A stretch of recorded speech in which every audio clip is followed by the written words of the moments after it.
final frontier is not space. The final frontier is the mind.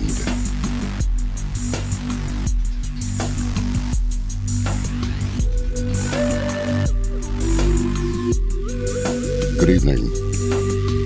This is John B. Wells, coming to you from the bridge of Ark Midnight, docked at an undisclosable location for reasons of security and therefore insecurity. And I must say it again. Have we got a program for you? Oh, yes, we do. We're going to speak with Bill Warner tonight. Specifically, Dr. Bill Warner. He's had a lifelong interest in religion and its effects on history. He studied the source texts of the major religions for decades, even before the destruction of the World Trade Center. He had predicted the war between Islam and America. The day after 9/11, he decided to make the source texts of Islam available for the average person. And what is contained therein, well, I think it'll scare you about half to death. Tuesday through Friday, I am privileged to host Caravan to Midnight. And you know, when I was on Coast, we went through that whole mothership thing, because it is a mothership, but this is the ultimate mothership, Ark Midnight. And so, Caravan to Midnight is a membership service with well over 750 programs. And we have the most extraordinary conversations. We really do. Now, right now, you can go to caravantomidnight.com and read an article by Cyber Oman, that's Olas, about General Flynn. Let me give you a little hint. Lieutenant General Flynn was deposed for 4.5 hours to speak to the Benghazi Commission. You can hear this interview. If you'll go to our Facebook page, there's a link to the YouTube channel. John B. Wells' interview with Lieutenant General Flynn in August 2016. Could this be the smoking gun still in its holster? And there's ever so much more. I think what I would like to do before Dr. Warner comes on is just go through a few little things. Now, Tuesday through Friday, we do the cyber-delivered TV show, Caravan to Midnight. Again, I say it's at caravantomidnight.com. But, additionally, Dr. David Janda has joined us. And he has a show on Caravan to Midnight on Monday and an additional one on Thursday. On Sunday, on WAAM out of Ann Arbor, he does his Sunday show, Operation Freedom. He's a surgeon. Get it? Operation Freedom? I knew you would. And so, we are delighted to have him on board. Everybody likes what Dr. Janda brings to the table, because he brings a lot. He really does. And so, go to the homepage, caravantomidnight.com. No numbers, no missing letters in midnight, please. And check it out. I think you're going to like it. Check out the stuff we put on the YouTube channel. Check out the Ark Midnight shows. Get a little taste. And then, I think you're going to be inclined to become a member. When you do that, you're not a subscriber. That's a little cold and impersonal, don't you think? I think so. When you join Caravan to Midnight, you are a member of the Caravan family. Buckle in tight. I don't think it's going to be all that bumpy, but it may be a little bit scary. Stand by. You're listening to Ark Midnight with John B. Wells. Now, here is John B. All right. Last weekend was the Red Pill Expo. It was absolutely amazing. It really was. The speakers were fabulous. The venue was unexpectedly excellent. And I got to tell you, it was a lot like I was the master of ceremonies. In fact, Caravan to Midnight was the media sponsor. We ran a lot of spots for him. What does Lord Christopher Monckton and G. Edward Griffin, all these guys, and John Wells have in common? You remember that one. And it was really quite something. One of the people that I ran into there is George Webb. If you know who George Webb is, then I don't need to go on. But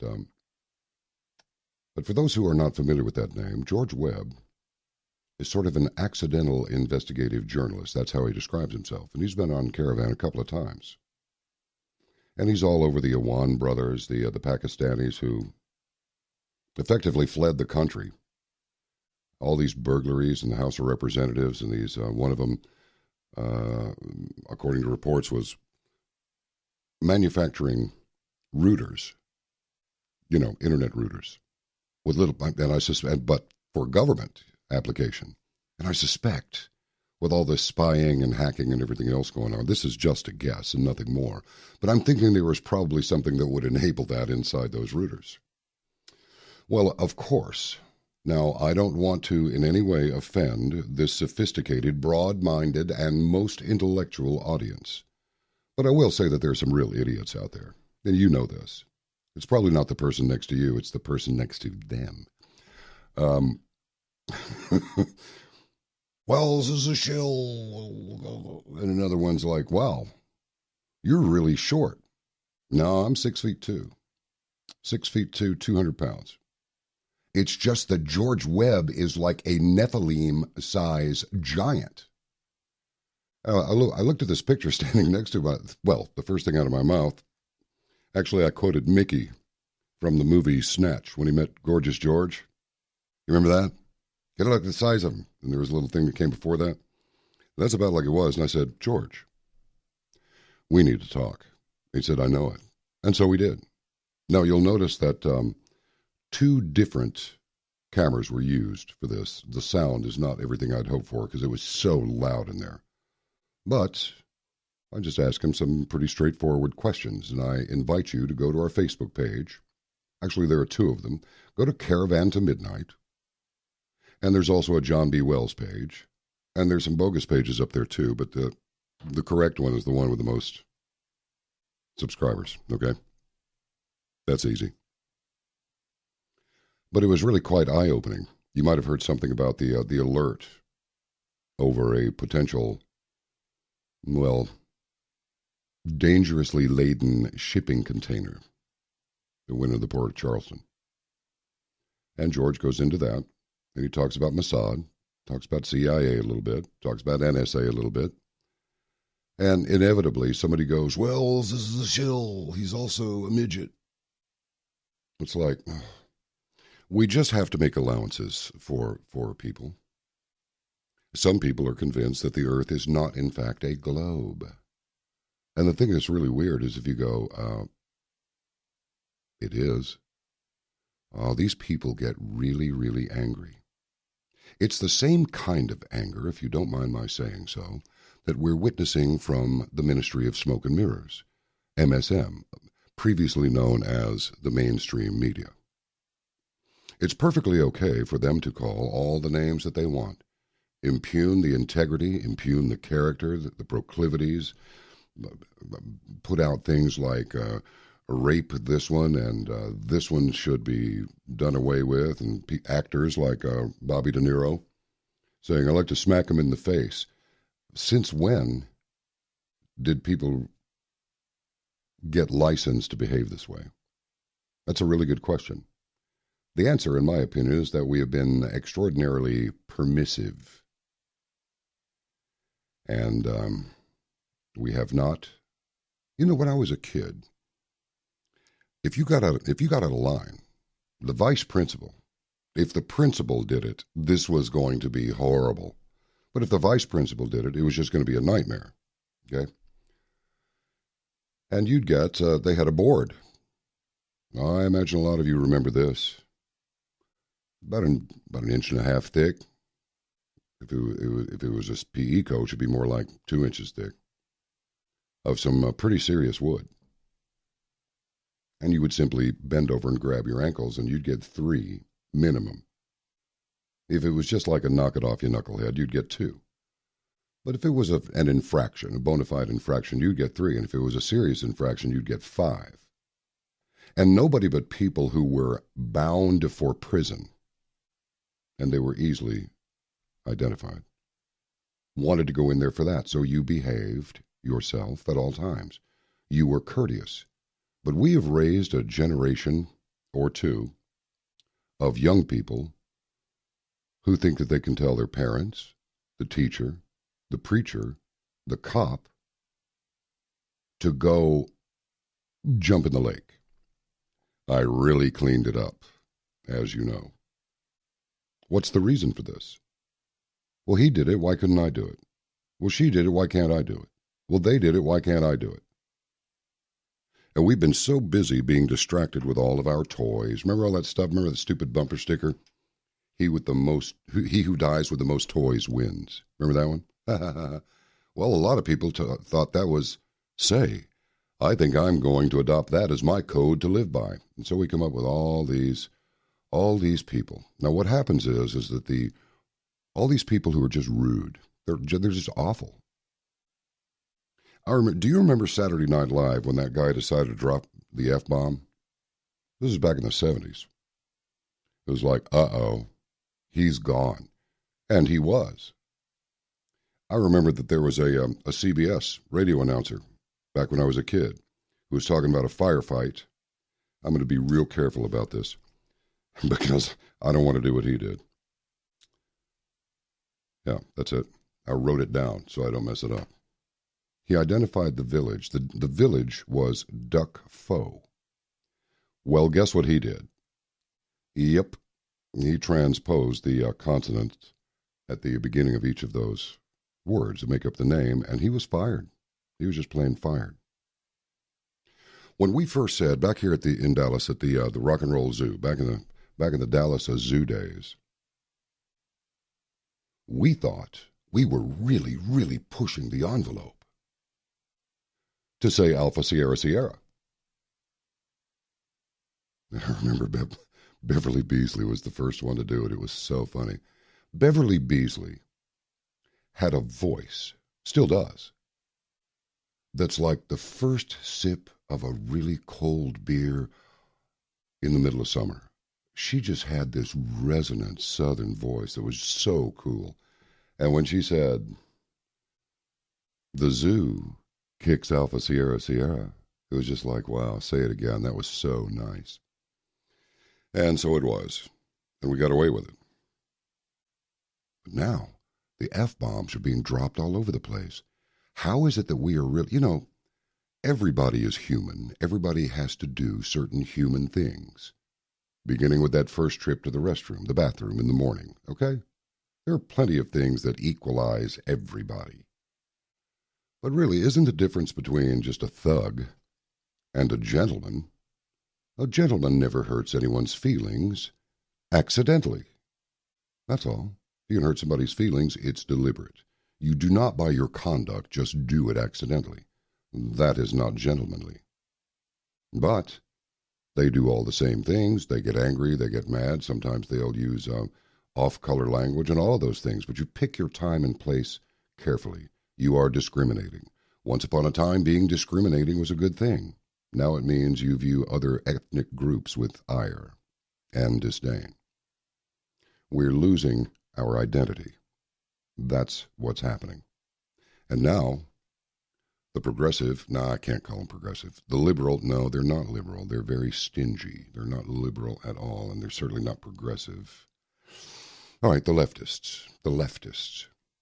They want to be as outrageous as they can be. They believe that they are right.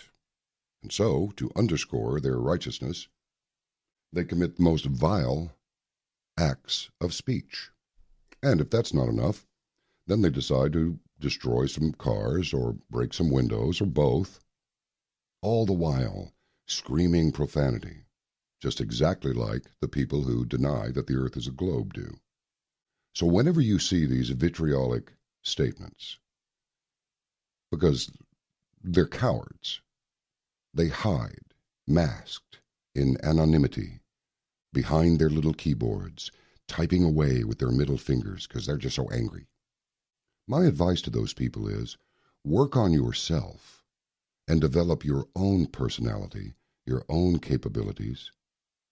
And when you do, you'll find that you are a productive member of society.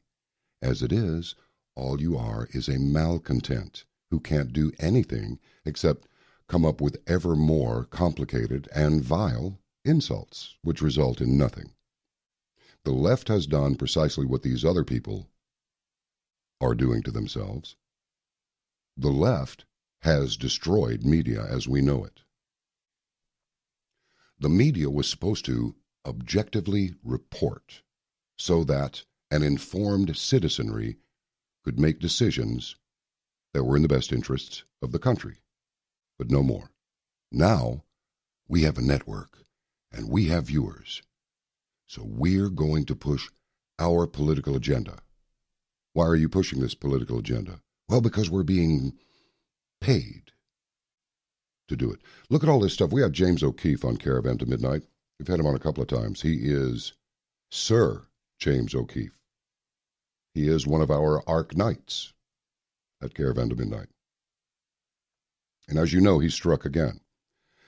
Everybody from Van Jones, all these producers, all these people that have come on to the public stage because of hidden cameras. Otherwise, their motives, the way they really feel about what they are doing, the complete abandonment of any sense of responsibility, duty to the country, to tell the truth. Well, as it turns out, they're cynical about this. Van Jones said the whole Russian thing is a nothing burger. Hardcore leftist, all the way to communist. But Russia's a big nothing burger. Well, we all knew that. We knew that. But no. We got to get back onto Russia. Got to get back onto Russia. Seriously. Scalise.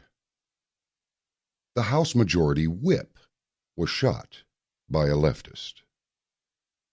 There are people out there on the left who, they don't know him. They don't know anything about him. But they think it's good that this man was shot. The only thing good that can come out of it is if we realize precisely what we are dealing with when we are dealing with the leftists. They are emotionally driven, violent people. And they need to understand something. We are Americans. We're not your version of American. We're not Americans, like the ones on the left. They are Americans. We are Americans. And we can tolerate a lot of this. But at some point, the gloves are going to come off. And just remember, when that day comes, just remember, leftists, you wanted this. You wanted it. We didn't want it. We didn't make it about race. You did. Do you know, we spoke with Mr. Cruer. He's a radio guy out of New Orleans.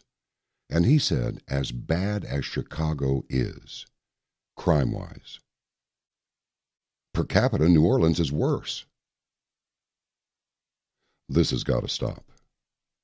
But what do the Democrats do? What do those on the left say? Well, we can't trouble over these people. Well, wait. What do you mean, these people? Well, these black people that live in the poor neighborhood.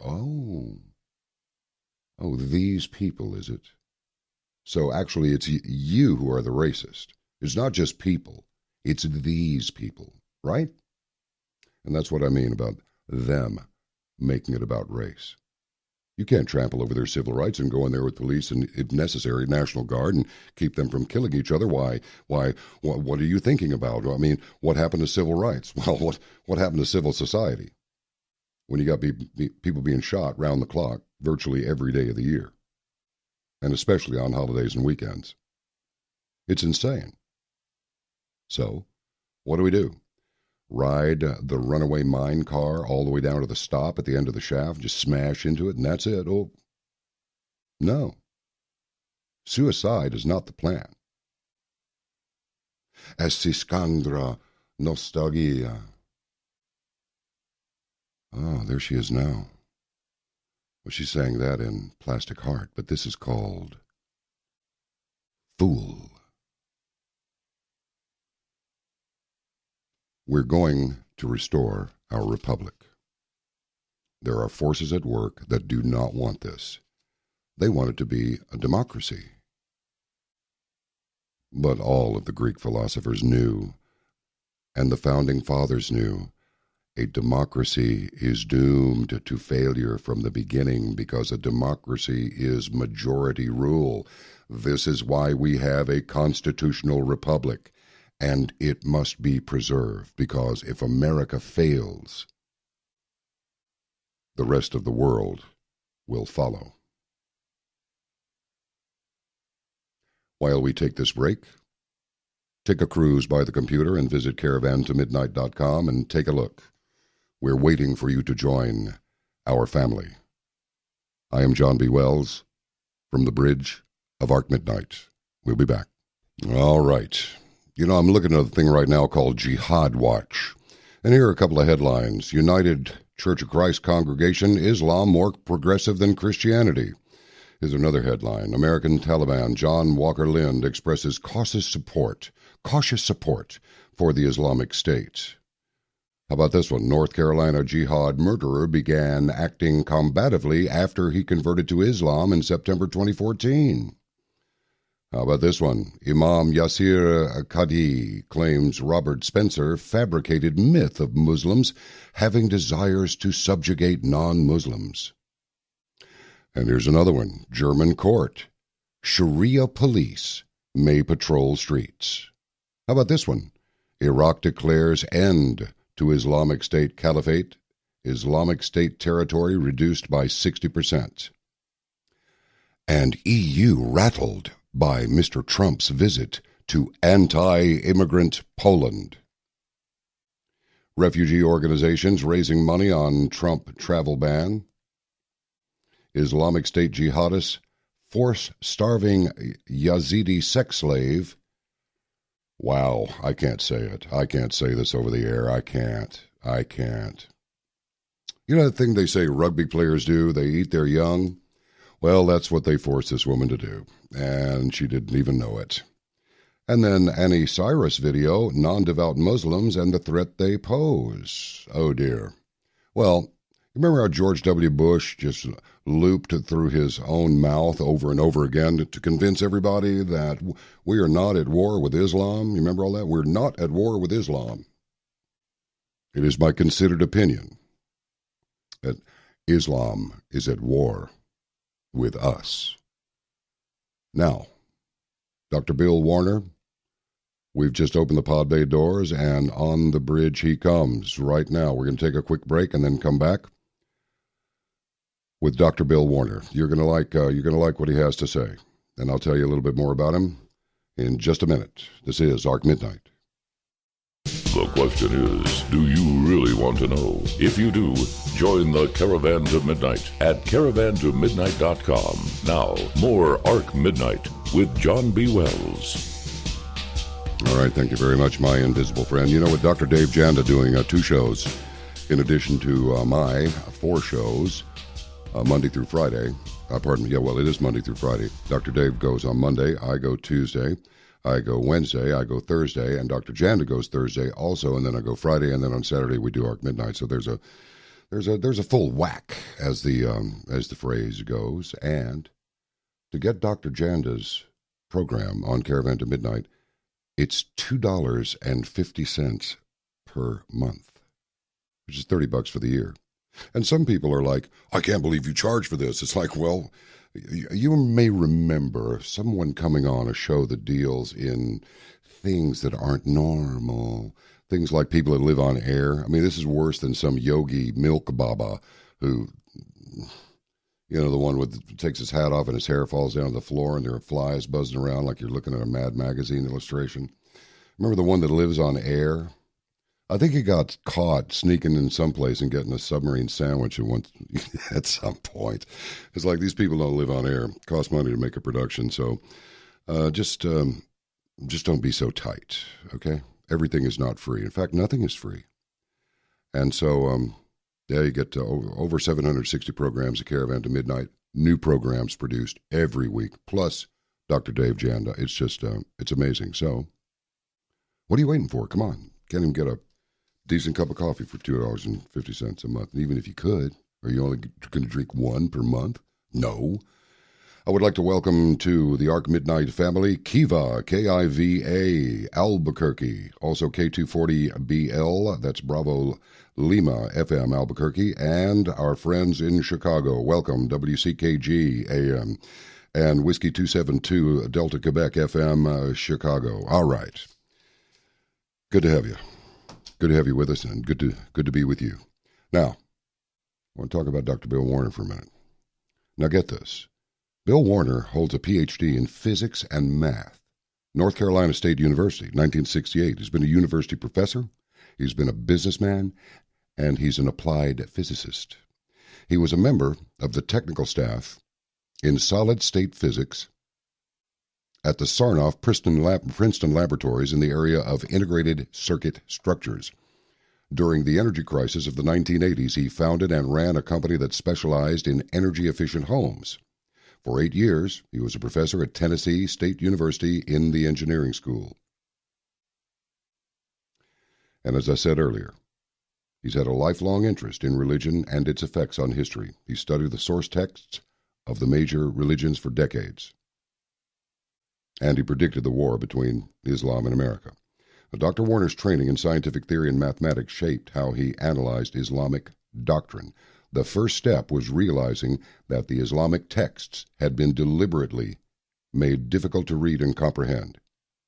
A program, the Trilogy Project, was created to strip away the confusion in the texts. It became clear that Islam is not constructed on the same civilizational principles as the rest of the world. Simple statistical methods reveal that dualism and submission were the foundational principles of Islamic doctrine. Now, get this.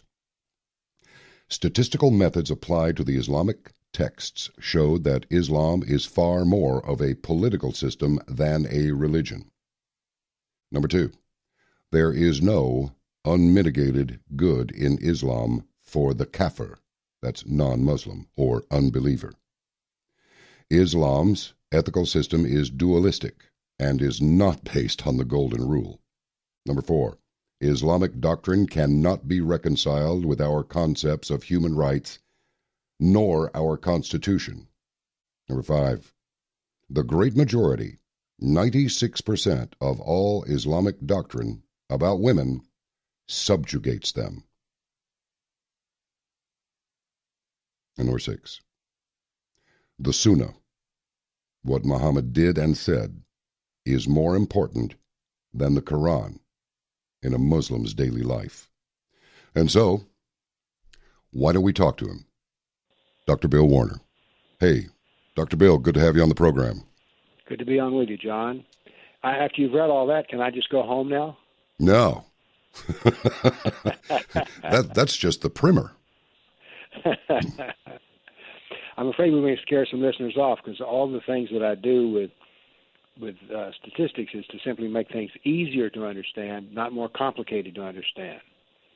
So let's hear for simplicity. You know, Dr. Warner, in this world, it's going to take, there's plenty of stuff to get scared about, but I would think that they would be equally concerned about, how about this one, medical kidnap, infant accidentally vaccinated with Gardasil, mother blamed for vaccine injuries, and baby medically kidnapped. So I don't think we're going to worry too much about scaring people. We're going to do it while we can.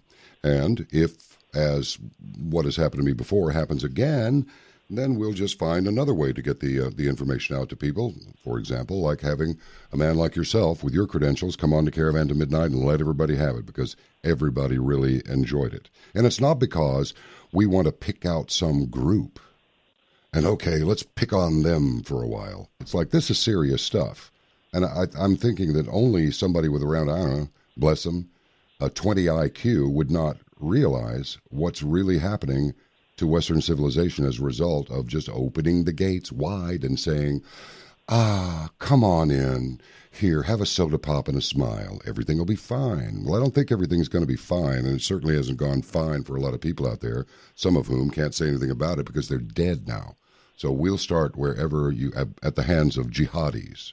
So we'll start wherever you would like to start. I am all attention, and so is our audience. Well, you've mentioned a whole lot of things, but we need to mention the fact, let's start with the fact that Islam is primarily a political system. Yeah. If Islam were a religion, I wouldn't be talking to you on this show, because I don't do religious arguments. All I deal with is politics, and we have to be clear the part of politics that I'm concerned with is how Islam treats the non-believer, the kafir, because that is our big problem. The other thing is although Islam is usually accented, or the headlines are about killing and sex slaves and that kind of thing, but the violent part of Islam is the least dangerous part of Islam. You've mentioned the word jihad, and there are many kinds of jihad, and as odd as it may seem, although they make the headlines, the least dangerous part of jihad is the jihad of the sword. Now, I'm not minimizing the suffering of those who've been murdered, tortured to death, but they are small damage compared to what's being done to our civilization by trying to accommodate Sharia law. Let me just quickly state that if you go through the doctrine of Islam, you find that there is a jihad of money, there's a jihad of speech, there's a jihad of writing, and there is a jihad of religion. But the most dangerous form of the jihad is that which is done in civilizational warfare, that is to persuade us, the propaganda, the jihad of speech and the jihad of writing is far more dangerous to us than people who get killed. Without trying to minimize it, those who died on September 11, 2001, I believe it was around 3,000 people. We've lost more than 3,000 people with drunk drivers on Saturday night. So once again, I'm not minimizing those deaths and suffering, but the jihad against our civilization so that we begin to accommodate a new form of thinking and a new set of demands is far more important than what we do with the sword. As an example, here in Tennessee, in the 7th grade now, you will read a textbook that includes Sharia-compliant history of Islam. So now then we have people who are going to be graduating from schools in Tennessee who believe that the best thing that can happen is Islamification, because the high point of human civilization was the golden age of Baghdad, that Islam was the first to give women their rights, that Islam is a nurturing factor and helps to protect Jews and Christians. So these are just some things that are rattling off the top of my head that we ought to be talking about tonight, John. You know, this is Independence Day weekend, right? Mm-hmm. And I haven't even mentioned it until this moment. Because the same thing is happening where this particular day of observance is concerned. People call it a holiday, but it's not. Holiday is a contraction of holy day. And most people don't know that goodbye is God be with you. It's a contraction for that as well. So maybe there will be some people who will say it more, and maybe there are some people who will never say it again.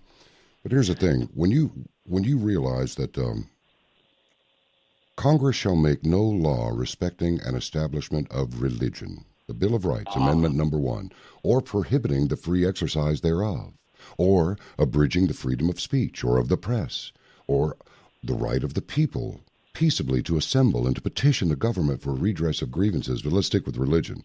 Congress will make no law respecting an establishment of religion or prohibiting the free exercise thereof. Now, what position does that put us in when we see Sharia trying to spread around the country? Well, we need to understand that Sharia does contain some religious elements. As a matter of fact, as I look above my desk, I have something called the Reliance of the Traveler. And I love to do statistics. A third of the Reliance of the Traveler is about religion. The other 2/3 is about politics. So we need to understand that we're dealing with a political system. And why is it that we have a political system being built in the United States that cannot be criticized? Because if I criticize something about Sharia, it's like, oh, well, Bill, you're a bigot. And by the way, that's one of the things we need to talk about here as well, which is most of the arguments that we get into about Islam don't deal with facts and reasoning, but instead about, oh, well, you say something that Muslims don't like, and therefore you are a bigot and a hater. Right. John, I'm very proud about the fact that, do you know that you have on your show tonight one of America's top 10 racist, hater, bigot Islamophobes, according to the Southern Poverty Law Center? Well, the Southern Poverty Law Center is a joke, in my opinion. First of all, I mean, those people are riddled with scandal. One has only to research this, and not only that, but I don't think I don't really see how poverty applies to any of the people at that organization. I mean, what a charade. So, well, they're worth over $250 million. Oh, is that all? Yeah, they make it sound as though the Southern Poverty Law Center, we go around helping people who just can't get that 40 acres and that mule. No, they go around making problems wherever they can. It's amazing. I would consider that to be a badge of honor to be on their list. I brag about it. Yeah. I mean, really, to be top 10 in anything in the United States is something. Yeah. Even though it's... But we need to discuss this for a moment, because although I can laugh about being called a racist, hater, bigot, Islamophobe, and that's really one unhyphenated word, for most people, look, most of the people, John, that you know are decent people. Yes. They have good character, good morals, and they don't want people thinking that they're racist, hater, bigot, Islamophobes. So what happens is, if you're threatened with being called a bigot because you don't like something about the politics of Islam, I'm here to tell you, unfortunately, it will shut up most people, including people in law enforcement, including people in the universities, and including people, unfortunately, who have a pulpit on Sunday morning. Yeah. Yeah, well, you're exactly right. People will just absolutely roll over and then run away the moment that you start calling them a racist. Nobody wants that. Well, I don't want it, but when it's just a BS lie, I just say, is that your best shot? Yeah. And it is. It is their best shot. Well, actually it is. Going back to the Southern Poverty Law Center, I've written 15 books on the subject of Islam. They do not choose to criticize a single sentence in any of those books and say, you know, Bill, when you say this about women in the Koran, you are wrong. No, what they say is, I'm a bad person because I talk about it, and point out that the majority of the verses in the Koran about the women are degrading and subjugating. So instead of dealing with that, they just say, oh, Bill, you're a bad person. You're a bigot, you're a hater, you're a racist. Another odd thing is, what has criticism of a political system called Islam got to do with race? Even Islam insists it has nothing to do with race. Well, so what exactly were we supposed to do about this? You know, just last night there was a program on PBS, and it was a pretty forthcoming. I didn't listen to all of it because I'd either seen bits of the interviews or the entire interviews before on other programs, but this was a nice compendium of information. And I'm just wondering, I still have one fundamental question, and that is, why is Western civilization inviting all these people in? Why are the leftists so angry about a restriction on people coming here from Muslim countries? So what if they're? I don't care if they're majority Baptist countries. If they're pulling ripcords on their chest packs and doing things like that, then whoever's doing that kind of stuff is they need to be banned. And certainly, if the country is rife with people who practice this sort of activity, and they show up here and we can't even determine who they are. I mean, these are failed. People in this country don't understand what a failed state really is. There's no birth certificate. There's no driver's license. There's no identification card. There's no iris scan. There's no fingerprint. You literally do not know anything about these people. They can tell you they're the man in the moon. That's me. And you can't find out anything to the contrary. You just have to take their word for it. What possibly could be behind such a reckless policy of just letting people into the country? Let me make one remark about a well-known group that they want to let into the country, which are the, quote, Syrian refugees. Mm-hmm.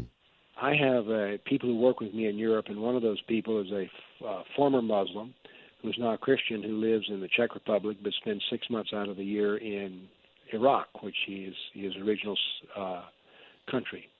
And one of the things he tells me about these refugees, he said, first off, about 1 in 5 of them are from Syria. He said the other 80% come from all over the Islamic world. And he says these are not refugees. He says these are people who are economic migrants. So I just want to comment about the fact about refugees, or sometimes not even refugees, and they, as you say, we don't even know where they come from. And by the way, there's a whole business now that's generated in many places of the world, in which you may not be able to prove who you are, but they'll give you papers, which are very high-quality counterfeit papers, which will let you be anybody you want to be. Well, that makes it easy, doesn't it? Well, it's easy for the person, but I'm not sure that it's good for us.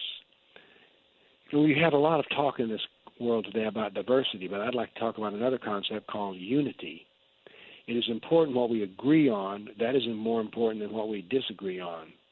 And one of the things we need to agree on is what is the basis of our civilization. We've already got an agreement about what our civilization is.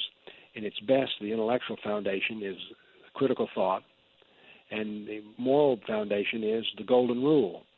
And what we want to do is to bring in a bunch of people who don't believe in critical thought and they don't believe in the golden rule, and we think they're going to fit harmoniously into our civilization, because I'm talking about the very fundamental basic idea about how do we determine what is truth and how do we determine what is the right thing to do. Yeah.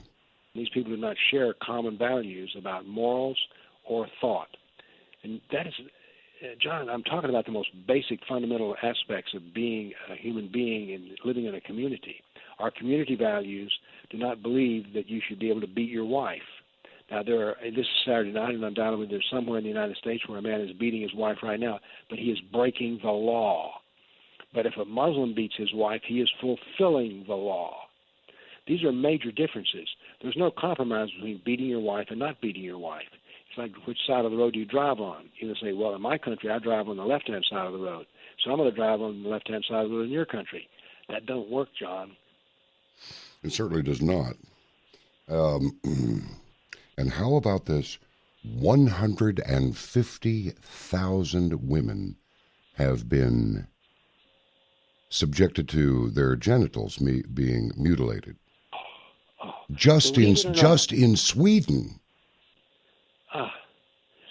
You know, why is it that more women, so-called by the way, in the group of people who I will criticize for not doing their professional jobs, including professors and churches and synagogues, the other one is whatever happened to the whole idea about feminism anyway? We now have women who are, quote, who are American citizens who are women who will try to justify female genital mutilation because it's cultural. Yeah. Well, that's what I mean when I read the Bill of Rights. It's like, nor obstructing the free exercise thereof. So in other words, I suppose, loosely interpreted, or even specifically interpreted, it's like, well, you're a United States citizen, and we've cleared you. You came in legally, it's fine. And if this is really your religion, well, then I suppose if you want to genitally mutilate your children, if there's an honor killing called for, something like that, because somehow shame and disgrace was brought upon your family because your daughter wanted to date somebody, anybody, or anything like that, well, then I suppose we should just let you do your thing. I mean, is that really what we're looking at? I believe there was a presumption when the Constitution was written that Muslims were excluded. They were regarded as primitive. When you try to... values than we do. Yes, well, people like to say that all the founding fathers, they were deists. No, they weren't. Do your homework. We are in a pretty serious condition, folks. It hasn't really visited us yet. But the longer we remain asleep, the more likely it will visit us. We'll continue with Dr. Bill Warner when we return. This is Wells from the bridge of Ark Midnight. Oh, yeah. Just had to lighten up just a little bit with the tune from the band. We used to play that stuff all the time during the old days, you know. But there was a lot of other stuff too, Poco and golly, who is that gal that was bless her heart, she dressed kind of like a refugee from a Gonzo party. But anyway, she did stuff like Chucky's and Love and stuff like this. I can't call her name to save my life right now. It was absolutely ridiculous. So much fun in the middle of the night. The only people who were awake were the really strange ones. So I was one of the few that answered the request lines up there. And boy, some of that stuff was really eye-opening. But anyway, it might get that way around here too one of these days. If you like if you like this subject matter, then I invite you to join Caravan to Midnight. Just go to caravantomidnight.com. It's easy. And I want to tell you, our YouTube channel is just youtube.com/user/John B. Wells CTM, as in Charlie Tango Mike. Facebook, facebook.com/John B. Wells CTM. And you can tweet with us. We'll tweet back and forth at John B. Wells CTM. And by the way, the program is spreading across the country. You could always just contact your local station, tell them, hey, you can pull that thing down off the XDS satellite. All you got to do is just make a call. It's true. Just send people to, at your radio station there locally, to syndication.net/our_shows/59 and ask them to get on that satellite. Talk to Chris. Talk to Chris Whitting. He's a good guy. Worked with him at 3 stations, New York, Chicago, and Philadelphia over the years, and he will hook you up. Okay, and might I mention that, you hear these Berkey water filters that I've recorded, but I had an idea for another one, and I may have to do it. But it's sort of like, all the water that's out there right now in the world, that's all the water that we're going to get. It's all the water we're going to get. The toilet, the sink, the this, the that, the other. You might want to get a Berkey filter if you have any objections whatsoever to drinking water that's been strained through Betty, Bob, Jamal, and Hanato's kidneys 2 or 3 times before it goes into your glass. Now, if that doesn't motivate you to get a Berkey water filtration system, I don't know what'll do it. All right, we will carry on with Dr. Bill Warner in just a moment. This is Ark Midnight. I am John B. Wells, and we will return. Please stand by. An arc of rational thought traveling through the void of vacuous content and opinion. Ark Midnight with John B. Wells. Once again, here is John B. I want to run this one past Dr. Warner. A small group of about 25 middle-aged or older listeners watched 3 short films in the Little River UCC Sanctuary, followed by a discussion between Lindsay and Zainab Arain from the Council on American Islamic Relations, that's CARE. Growing Home, a film about a barber who fled Syria's civil war to a Jordanian refugee camp, opened the evening, followed by a screening of a Hague TED lecture by the film's director, Faisal Atrachi. The evening's final film was a new release, the short film Searching the Skies from the 7th Art Stand. Anyway, to cut a long story short, the film deflects attention from jihadist violence by focusing on Assad regime atrocities.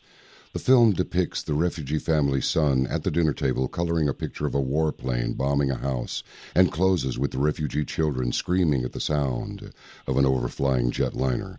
Such scenes focus viewer attention on indiscriminate Assad regime airstrikes often used to facilitate ethnic cleansing of regime opponents, as opposed to similar brutality from anti-Assad jihadists. Dr. Warner, in a world of fake news, you have to be really, really careful in what you say. Now, my invisible friend just said, if you really want to know, ask yourself the question, do you really want to know? Well, okay, let's say you do. But if you really, really, really want to know, you need to listen to what's being said. Because sure enough, somebody said, I just heard John B. say that all the founding fathers were deists. No, I said that's the talking point. That's the general phrase, that they were not Christians, but that they were deists. Pay attention or put it on the Cartoon Channel. Anyway, Dr. Warner, what about that? the fake. What in particular? Well, about the media coverage of which has, and the covering up of what's actually being done in these Muslim communities and what's being done to Western civilians at the hands of jihadis. It's not enough to just see a bomb going off at a concert, or somebody launches a truck attack, and they do everything that they can to avoid the phrase Islamic extremism up in Washington, until the advent of Mr. Trump at least, just wouldn't say it. So how are people to actually get a grasp on what we're really dealing with if their primary supplier of the so-called news spins everything? Well, you've used a word there, which let me give a little thought to the fact that it's hard to have the right thoughts if you can't use the right words.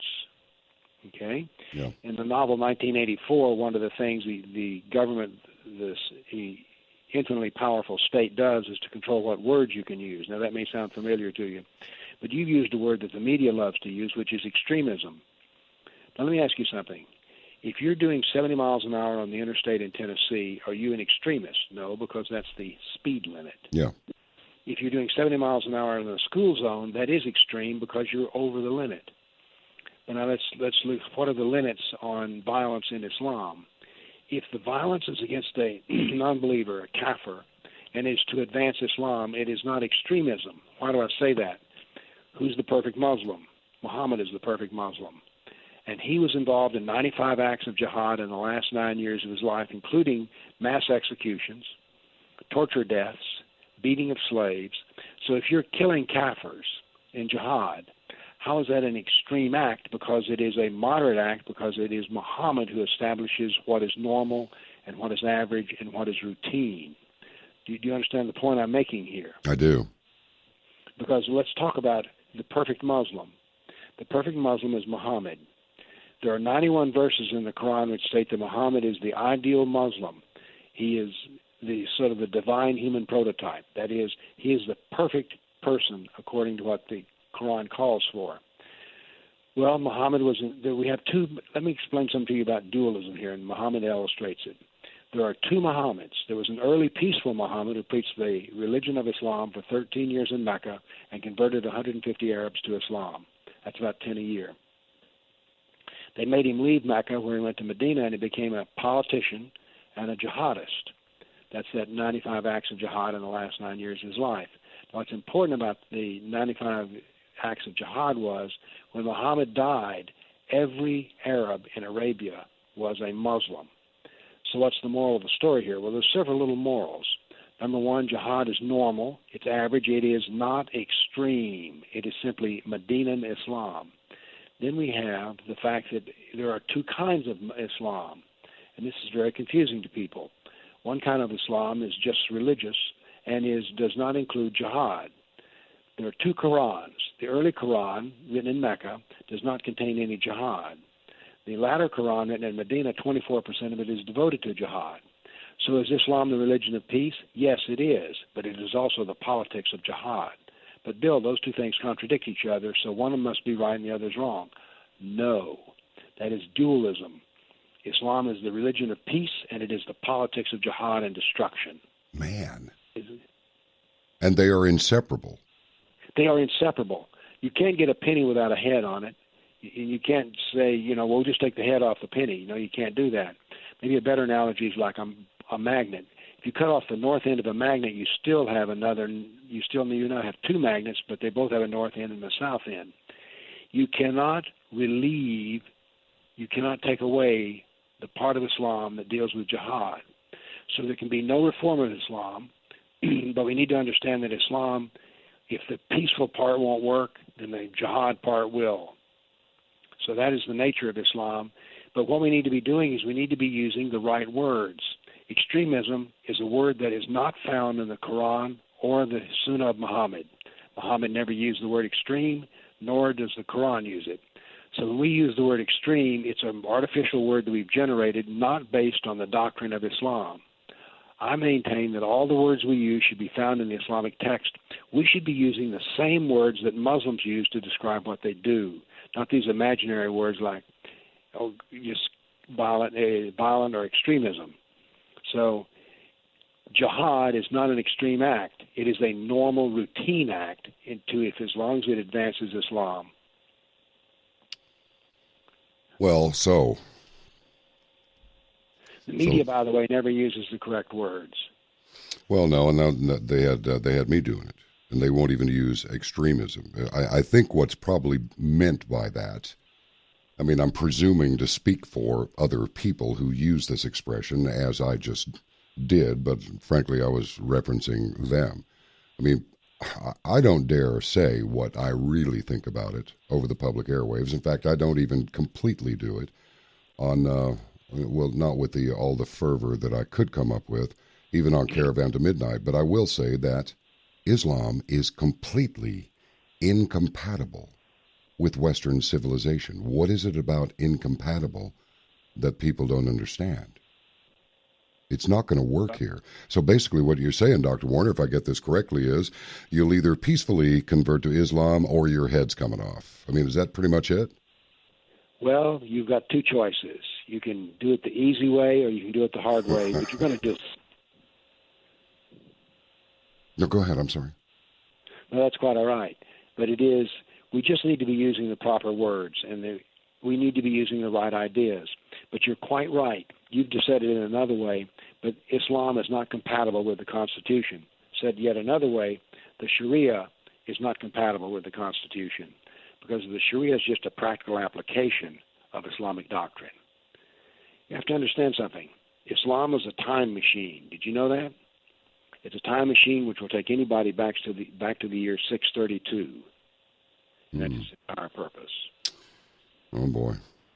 Let me ask you this. I don't know if you care to comment on this, but if you do, I would gladly hear it. And that is, I'm thinking that the former president, whose real name seems unclear to many of us, gave Islam a big boost in this country. In fact, I think he was probably... Oh, you better believe it. Yeah? Let me give you an example of the boost he gave it. Now, by the way, I condemn both Republicans and Democrats in the way that they deal with Islam. I do too. When Bush was in power, the Muslim Brotherhood rose to power in giving advice to the FBI and Homeland Security. When Obama came to power, they became the decision makers. So they went from advisors to hardcore decision makers. So we have a problem with both Democrats and Republicans who want to mince and avoid the real ideas of Islam. Now, Trump occasionally gives some words out of his mouth which indicate that he understands some things, but I think he needs a little education within himself. So, but that's the purpose that I'm doing this show, is that I'm an educator. I was a professor for 8 years. Teaching was the easiest thing I ever did, and so now then what I'm trying to do is to teach those who would like to learn, who are in Europe and the United States, about the true nature of Islam. And by the way, most people think that Islam is an irrational system that's just dangerous, but it is very logical. And that's one of the things I try to teach people is this is a lot simpler than you think it is. I'm wondering if now I'm sure there are some brilliant, maybe if you measure them, their intelligence quotient, I'm sure some of them will come up pretty high, but typically murderers and people who can kill like these jihadis do are not the brightest bulbs on the string. They are, I mean, they're brutes, and they're just thugs. They have a thug mentality, and they seem to be devoid of the basic components of human compassion that most of us have. Well, see, when you talk about compassion, you're thinking of it as one human being to another human being, correct? Yes. Well, you have to understand, you're dealing with a concept called humanity. You just intuitively do that, don't you? I guess, yes. Well, Islam does not have the concept of humanity. The Koran divides all of what we would call humanity into two categories. There are Muslims, which are real human beings, and then we have kafirs, K-A-F-I-R-S. Kafir is the real Arabic word for the non-believer. You hear the word infidel. but the real word is kafir. And I always like to use the right word kafir, particularly when I'm dealing with Muslims, because it is a word that is uniquely defined in the Koran. The kafir, that includes you and me, is filthy. The kafir is hated by Allah, despised by Allah. The kafir is lower than an animal. And by the way, the concept of filth, I had a Iranian who is a scholar of Islam and now has become a Christian tell me when the Quran says that kafirs are filthy, they mean like the filth of pus, the filth of like the liquid that drains from a rotting body, the filth of menstrual blood. So what you think of as compassion is from one human being to another human being. But John, in the eyes of the Quran, you and I are not really human beings. We're kafirs and we're lower than animals. You know, I found that some of the passages in the Quran were actually quite frightening. In fact, I went over seriously, I went over to the SMU bookstore. This is a few years back, and I found there were a lot of used Qurans there. Apparently, they'd had some sort of a Islamic study there, and but then the next year I came in and they were all gone. I guess they thought maybe they'd been defiled or something, but I couldn't find a single one of them in there. Now, really? I don't know if that's changed, but and the thing that's funny is, I remember back in the old days when I was a kid, every once in a while you'd see a black guy with a hairnet on or something like that, and somebody would say, "Oh, that's a black Muslim," as if this was something to be revered, respected, and it was intriguing. It was strange, but I understand that that practitioners of Islam in the Middle East don't seem to have a very high regard for black people. Ooh, you're getting off into seriously interesting territory. Well, what I read in the Quran was effectively that somehow they're put here on earth for our amusement. Now, just straight, we're on the public airwaves, so just, I can take a trimming if I've got one coming, Doc. So if I get off the rails, you just pull me back onto the rails. But that is exactly what I read in the preface to this Quran. Well, we can deal with this. The story of, in America, we associate blacks with slavery. And let me explain something to you about slavery. We're usually told that slavery is the result of an evil white man on a wooden ship who went into the bushes and captured black people in Africa, brought them back, treated them badly, and made a lot of money. I'm not denying there's truth in that, but it is only half of the story. When the white ship owner drove up to the west coast of Africa to get slaves, he didn't go into the bushes to get them. No. They were there in pens. They were there as a process of jihad by Muslims to create slaves for the purpose of money. Mohammed was a slave trader. He had wholesale slaves. He gave slaves away for his presence. He had sex slaves. He would kill men until the rest of the tribe would surrender and then sell the men, women, and those who surrendered off into slavery. I want to be very clear about this. Muhammad was a slave owner, a slave trader, and a slave dealer. He retailed them, he wholesaled them. So this is the reason that we only have half of the story of slavery in this country. And by the way, there were slaves sold on the north coast of Africa. They were white. Over 1 million Europeans were taken into slavery. The word slave is evolved from the term Slav, S-L-A-V, Slav, slave. There was also a great deal of slavery that went on the east coast of Africa. Now, there's something interesting about the way black slaves were treated. Before they were brought into many situations, they were castrated. So they did not be able to reproduce. There were many black slaves taken into Turkey, for instance, but they were castrated and did not produce children. Now, it's interesting. To my knowledge, I'm the first person who's gone through the Arabic language and extracted every word that means slavery or slave. Now, I've got over 42 words, Arabic words, that mean some aspect of slavery. That's a highly detailed language. For a purpose, there were many slaveholders within Islam. And they had white slaves, black slaves, and Arab slaves, as did Muhammad. So slavery and race is an interesting subject. Unbelievable. Yeah, there's even different words for a white slave. A white slave is a mamluk. A black slave is abid. Abid. Can you hold your place right there and let's get through this break and let's just pick up right where we leave off with Dr. Bill Warner, everybody. I am John B. Wells from the bridge of the Ark Midnight. Thanks very much, everybody out there all over the world. This is Ark Midnight coming to you over various streams and various radio stations. Welcome, Albuquerque. Welcome, Chicago. And, of course, Dallas. I just want to run this past you very quickly. Again, Robert Spencer has posted this one on jihadwatch.org. A court in Germany has authorized a group of self-appointed Sharia police to continue enforcing Islamic law in the city of Wuppertal. The law they were cleared of violating outlaws uniforms that are threatening, such as those of Hitler's brown shirts. The issue has been brewing ever since 2014 when German politicians reacted strongly to reports of young Salafists conducting nightly Sharia police patrols in the city, ordering people to stop various activities. According to the International Business Times, the men were photographed wearing orange high-visibility jackets emblazoned with the words Sharia Police on the back. They reportedly approached passers-by near nightclubs and gambling houses to deter them from un-Islamic activities such as drinking alcohol and gambling. Interior Minister Thomas de Maizière earlier said that the civilians could not patrol the streets instead of German police. Sharia law is not tolerated on German soil, he told the German daily Bild. Nobody can take it upon themselves to abuse the good name of the German police. But that seems to have changed.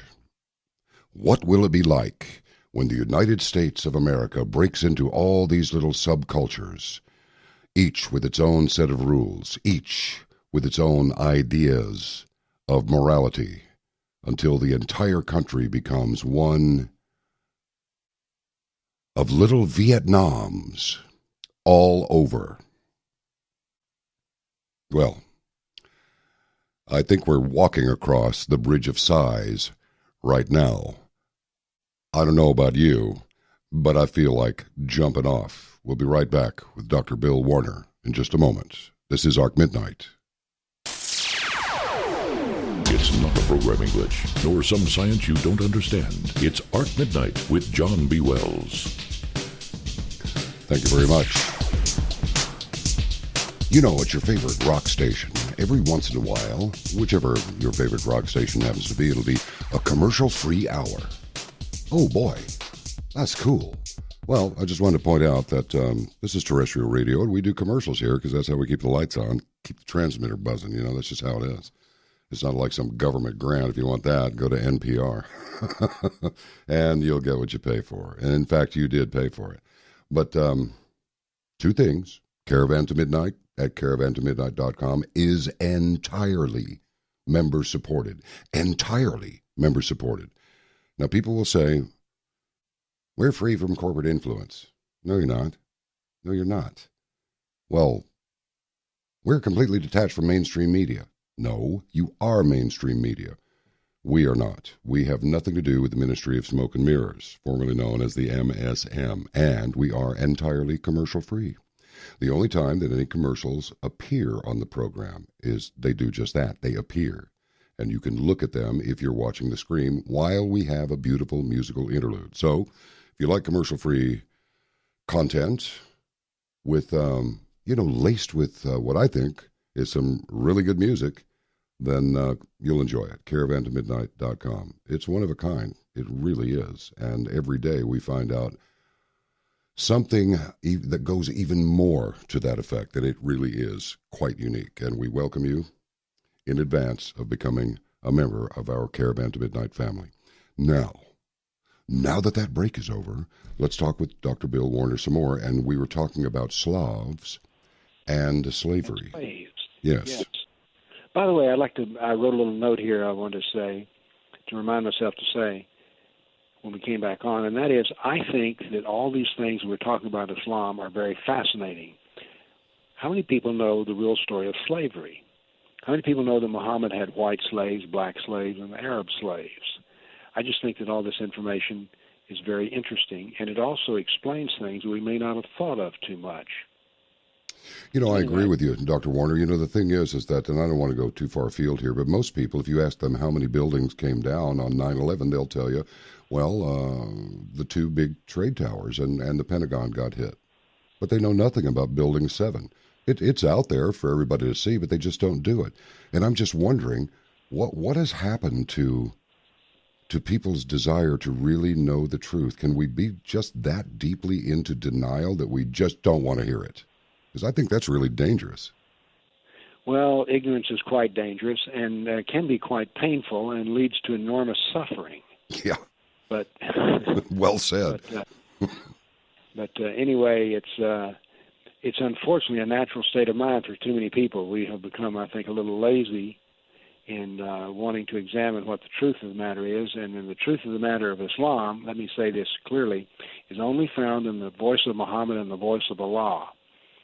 I tell people that my two teachers in Islam are Dr. Muhammad and Professor Allah. And what I'm saying here is that everything that I tell you tonight, when I say that Muhammad had black slaves, white slaves, and Arab slaves, this is not from some smart guy. This is from his canonical biography called the Sira. And so everything that I've been telling you tonight comes from three books, Koran, Sira, Hadith. But what I'm telling you is that the things that I'm revealing to you are factual because they're based on the original source documents. That is, I'm not giving you opinions. I'm giving you facts. Yes. I'm real keen on fact-based knowledge. Well, that's where we are in our program, and you've been on Caravan to Midnight before, and we had a really nice, long conversation. But I've said this many times. Number one, the Civil War here in the United States was not fought over slavery. It was about states' rights. They only brought the slavery issue in way deep into the war when it was like another card they could play. But Abe Lincoln said his objective was to save the Union. He didn't really care if we had slavery or not. The objective was to save the Union. And the other part is that I said, if you think that it was white men in their khaki shirts and shorts with the little pith helmets on, chasing black guys through the bush, which is their turf, by the way, and throwing nets over them and then dragging them kicking and screaming back to the slave ship, you're dreaming. That is not what happened. So I'll turn it over to you. Do you know how many Africans were killed during the entire slave trade? No. Roughly 120 million. And who did the killing? This has to do with one of the things I've done is a bit of research about the slave trade in Africa, which is mentioned in several books, including one by Dr. Livingstone. He asked a slave trader, says, why do you do what you do? He basically says, because we're Muslims and it gives us the right to do this. And the slaves who live will be subjugated, will hopefully become Muslim. But when you go in to do the slave business, you don't just capture people. You have to kill enough strong people so that the rest will submit and walk off with you. So what happens if you attack a village, and by the way, I have met and talked with a man who was a slave in Africa captured by Muslims. And the way it works is the jihadists enter the village, they kill enough strong men until the rest surrender. The children get left behind, the babies get left behind, the sick get left behind, and the old get left behind, and then many die on the march to the coast. So what we have here for roughly every slave that gets wound up in the slave pens, 5 to 8 were killed in this as collateral damage. And the reason I got my 120 million is I asked the question, and oddly enough, no one had ever asked this question, how many people have died in Jihad over 1,400 years? And part of those who died in Jihad was the Jihad of the slave trade in Africa. There were more Africans killed by Jihad than any other race of people. Let me give you the rest of the stats on that, by the way. There were 10 million Buddhists, 60 million Christians, 80 million Hindus, and 120 million Africans. Now, this is not all the people who were killed because we're not including Zoroastrians, for instance, a little-known group of people who were very powerful at one time in Persia. But anyway, 120 million Africans were killed. Now, the thing about it is I'll bet you, I live in Nashville, Tennessee, which has a decent population of black folks, and I'll bet you I couldn't find 1 out of 1,000 who knows that the slave traders who sold their ancestors to the white man on the wooden ship were Muslims. Yeah, and by the way, we might point out at this moment that according to Pastor David Manning out of Harlem, who's come on the program many times, come on to Caravan several times. Remarkable man. What's that? He is a remarkable man. He is a remarkable man, and not only that, but he tells it like it is. I spoke with him recently, and he said, John, you have absolutely no idea what I deal with. You have absolutely no idea. But he pointed out, he said, John, there are 26,000 miles of coastline around the continent of Africa, and not one seaworthy vessel has ever sailed from Africa that was built by Africans. When the Dutch got there in the 1600s, they had not even invented the wheel. But it's like, this is not to look down on people. You just have to understand, as James Watson, the DNA scientist and discoverer of the I think he discovered the double helix, but anyway, big-time DNA scientist who is vilified for this. He said there is no universal law that states that people who developed at great distances from each other all evolved at the same rate. Well, duh, that makes perfect sense to me. And it's my understanding that it was the Nigerians that started the selling their poor people into slavery, and then they would go and invade surrounding companies, and they'd sell those people into slavery too. And the Arabs are the ones that did the brokering. Now, if I'm incorrect on that, I would really appreciate being corrected. Well, you're partly right. There was slave trade on the west coast of Africa, but there was also a slave trade on the east coast of Africa. I have a biography of one of the most notorious slave traders on the east coast. But there was also slave trade done on the north coast, which was the capturing of Europeans to bring them into. By the way, one of the interesting things about slaves is how their value as sex slaves, and you can find Arab scholars who write on the subject of which slaves make the best slaves. Now, the highest priced slave in the Meccan slave market, that is the city of Mecca, which was closed down in 1964, the highest priced slave for 1,400 years was always a white woman. Why were they the most valuable slave? Because Muhammad's favorite sex slaves were white women, white Christian women to be more exact. So I find it interesting how that's not a greatly known fact, is that the highest priced slave in the market was a white woman. Then there were the second highest priced slaves were Abyssinian or Ethiopian. And then also, but anyway, there's a great deal of this history that is known, but it is not it's not put out in the public so that people know it. Now, here's what's interesting. I taught for 8 years at TSU, Tennessee State University, which is primarily a black university, an odd thing since I'm called a racist. But right. This history, which I'm telling you, is not known. They only have the evil. They only have the model of slavery as the evil white man on the wooden ship on the west coast of Africa. So there's so much of this history that we don't know little bits and pieces of. But I think, once again, I think it is fascinating to find out the factual material that goes behind slavery. You know, it really doesn't take a genius to figure. I guess it does. In this day and age, it has to be what is regarded now, since we bent everything onto that proverbial grading curve. I guess it would take a real genius now to figure out that the British were absolutely annihilated when they went into Africa and South Africa. Now, they managed to keep coming back until they got a foothold there. But sure, I got an idea, fellas. We're a bunch of white guys. We're supremacists. Let's go to Africa and go capture a bunch of slaves. We'll make a bunch of dough. You won't last 15 minutes. You won't last 15 minutes. So it's the same thing as if you can't get if you'll forgive me, doctor, I know you're an educated and rational man and a scientist, as well as just a profound thinker.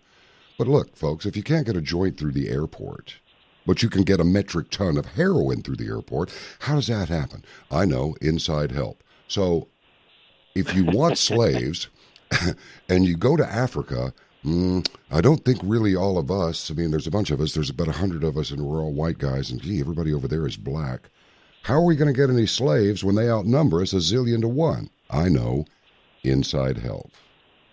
I mean, come on, folks. My analogy of it is that a sailor is like a truck driver. They haul material around, but they back their truck up to the warehouse and they fill it up. They don't manufacture the TVs that go in there. That's right. They don't pick the fruit that goes in there. It is already boxed and ready to go. And that's basically the way the slave trade was done. They were boxed and ready to go. There were bills of sale. There were invoices. The money changed hands. So it was a business.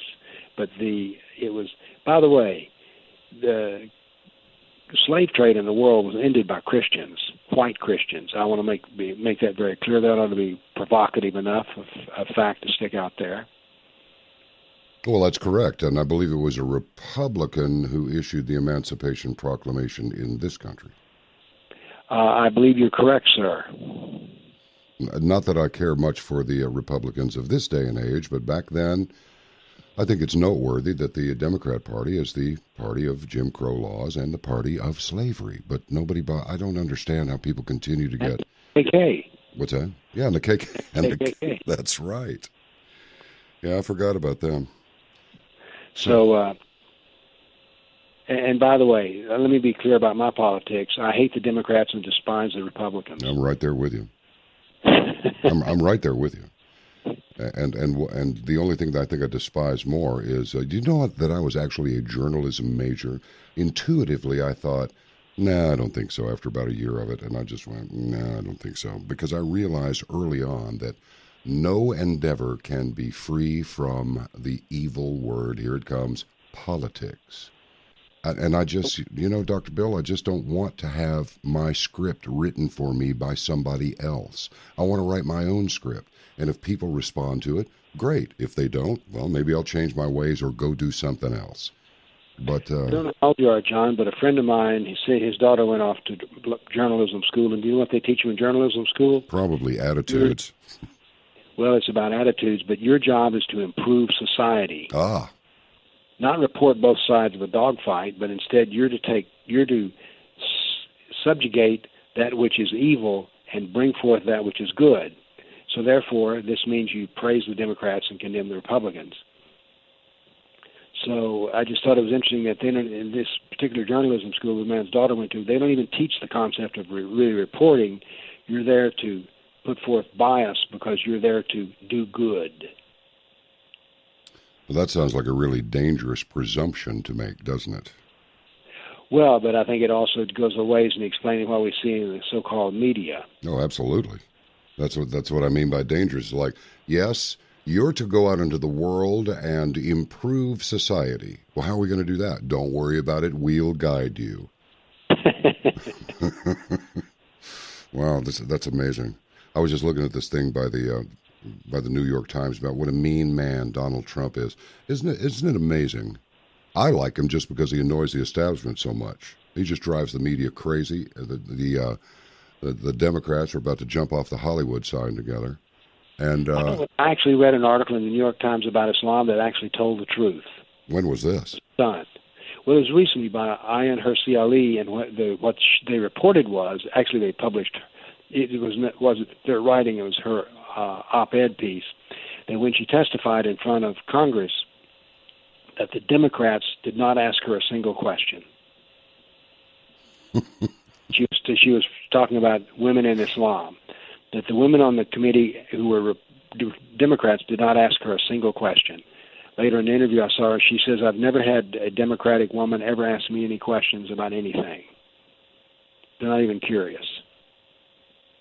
What? But this seems impossible. Are they just muzzling themselves? I mean, is that it? Are they under orders? Well, it doesn't fit their agenda. That is, the agenda is Muslims are see, it's all about victims, and women and Muslims are the biggest victim of all.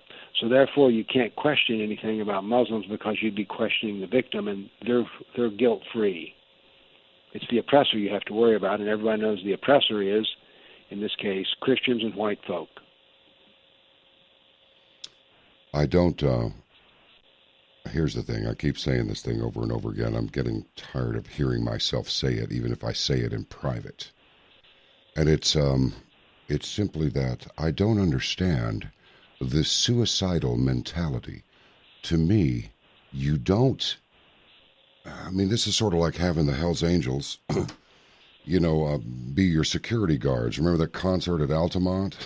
It's like, not bad, isn't it? Yeah, that didn't work very well. So, I mean, if you, the Hells Angels. Actually, I met Sonny Barger one time. He and this guy were on this elevator. They seemed all right at the time, but if you talk to one of them individually, he's fine. If if they've been drinking beer and there's a dozen of them and there's just you and you say the wrong thing, there could be a problem there. But it's the same thing, in my opinion. It's the same thing. How do you, Dr. Warner, is it possible that we go back to Ayn Rand with that thing in Atlas Shrugged about there's no money whatsoever in a well-ordered, law-obeying society? Is that what we're looking at here? Is there simply no money absent chaos, and so they want to create chaos so that somehow they profit from this? They, whoever they are, there's a bunch of them we could name, but who's really pulling their strings? Who pulls Merkel's strings? Who's pulling Theresa May's strings? Who is pulling Obama's strings? Who's pulling the strings? Who is the puppet master? I don't know. Well, all I know is we're living in a world of hurt, and it's the problem is we're not willing to look at the facts of the matter. I mean, you call me a rational man, which I think is high praise. It is. It does not appear to me that we're dealing very much with rational people. We're dealing with people who want easy solutions, and I'm all for easy solutions, John. But sometimes we got to take a look at what's fundamentally wrong and decide, we need to change this. We can't just keep putting lipstick on the pig. And yes. By the way, I kind of wonder who's pulling Merkel's strings as well. Yeah, she was, according to all accounts regarding Angela Merkel, she was a communist youth leader in East Germany. Yes. But, she's a woman to boot, and you would think that the rapes of German women would appeal to her sensibilities in terms of this can't happen. And yet I'm finding that even women leaders, such as in the country of Sweden, they don't care when women get abused. I go back to this thing about whatever happened to the idea of feminism. Now, I wasn't big for the feminist thing, but I was raised by my mother, my grandmother. I got a wife, got 2 daughters, got grandkids who are female. I love women, and I think that they need to be taken care of when they need help. And yet our female leaders don't seem to be willing to do that. Well, look, it's been great. It's really been great talking with you, and we must do this again sometime because I'm pretty sure there's more to talk about than what we've been able to cover tonight. The material about Islam is limitless. Excellent. Enjoyed talking with you, John. I enjoyed talking with you, and I'm sure the audience did too. Happy Independence Day weekend, and God bless her. Thank you, sir. Bye-bye. Dr. Bill Warner, everybody. Stand by. We shall return. Got another hour to go. This is Ark Midnight. To talk with John B. Wells, ring the Ark bell, 888-787-5543. That's 888-787-5543. This is Ark Midnight with John B. Wells. Now, here is John B. I could talk to Dr. Warner all night. As a matter of fact, when he came on Caravan to Midnight, we talked for a long time. When we talk on Caravan, we talk, and we talk, and we talk. We really do. We'll go for 2 solid hours. As a matter of fact, when Hugo Fugan, who happened to be at the Red Pill Expo, came on the program, I've mentioned this before, but in case you missed it the first time, we talked with him for over 7 hours. 7. We made it into a 2-part show because what he did was completely deconstruct that whole thing about Loretta Fuddy, the Hawaiian health director, who is going to certify the birth certificate. Oh, the only fatality in the crash of a Cessna Caravan. Catastrophic engine failure. That's a Pratt & Whitney engine. You don't have catastrophic engine failures in Pratt & Whitney engines. I mean, that's one in, literally 1 in a million. But by the time it's all over with, we learned about swimmer delivery vehicles there. And frogmen, as it might be, in the water, and people standing in, barely chest-high water, and all this stuff, and footage from inside the cabin just before the big crash and all that. Nobody was upset. Nobody was upset at all. And that's what we do at caravantomidnight.com. We get into it. If you like what you're hearing tonight, I'm telling you, you've got a wonderful experience waiting for you, and plenty of people will attest to it.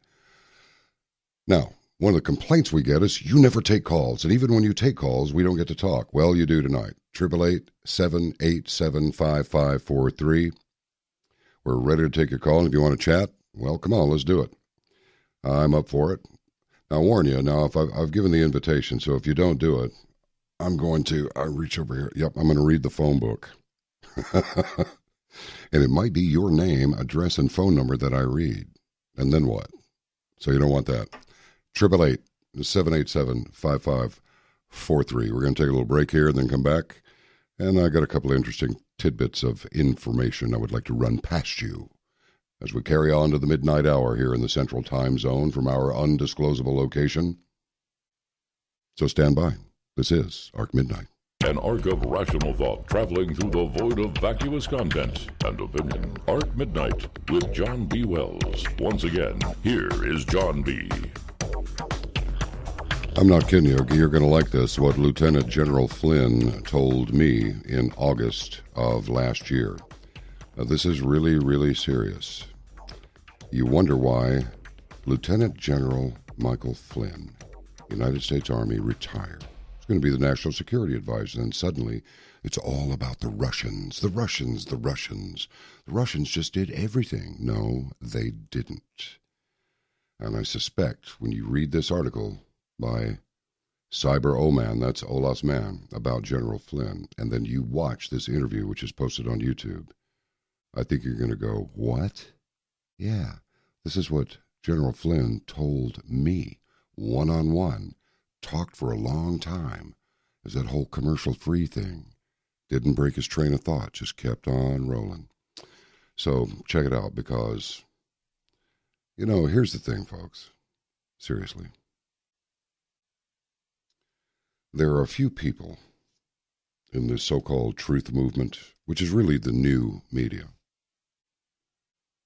You want to trust people. I mean, human beings are engineered to trust. Very few people are engineered to mistrust absolutely everything.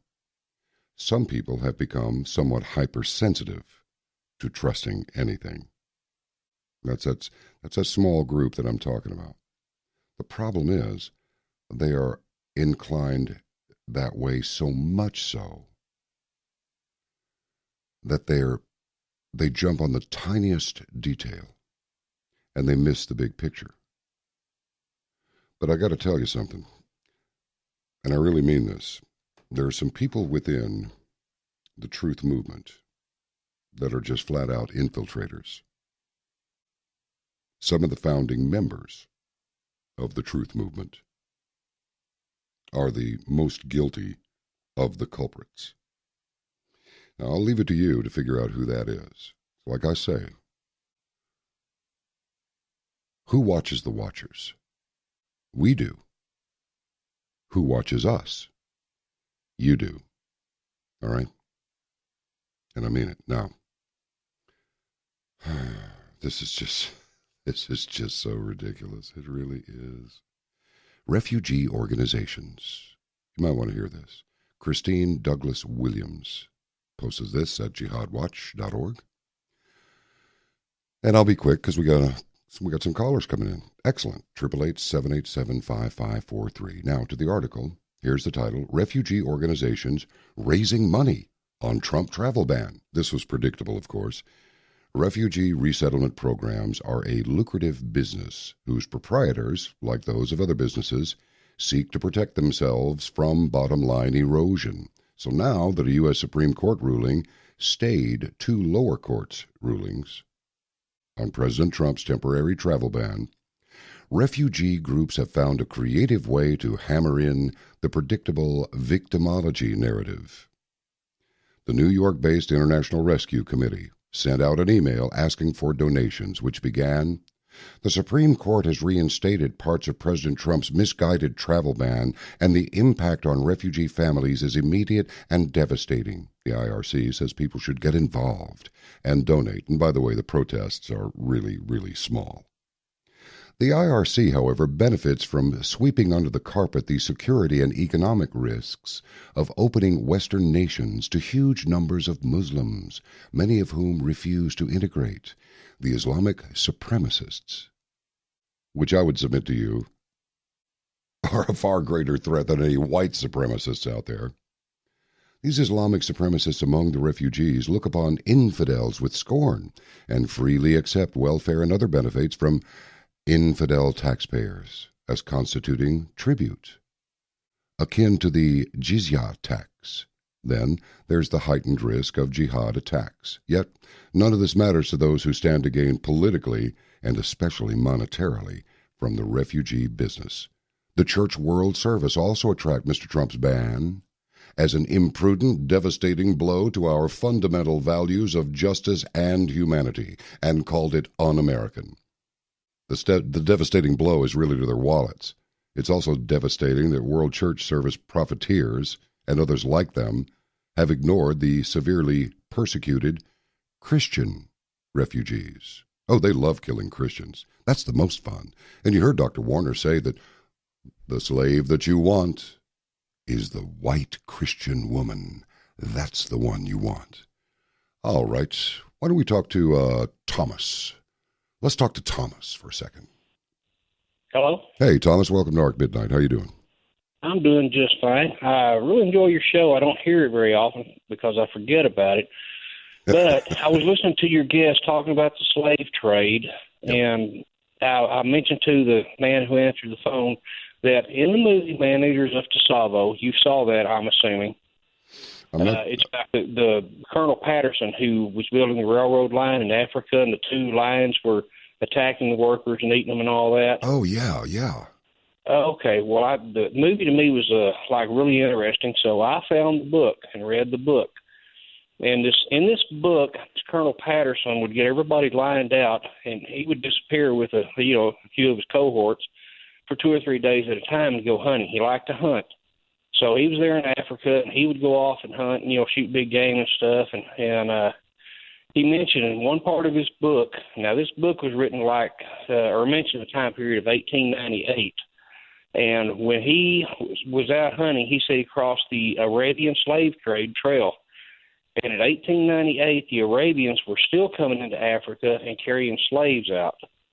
And it seems like a lot of people seem to think that slavery all around the world must have ended at the end of the American Civil War. There was no more slavery, but it wasn't true. 35 years later, it was still going on.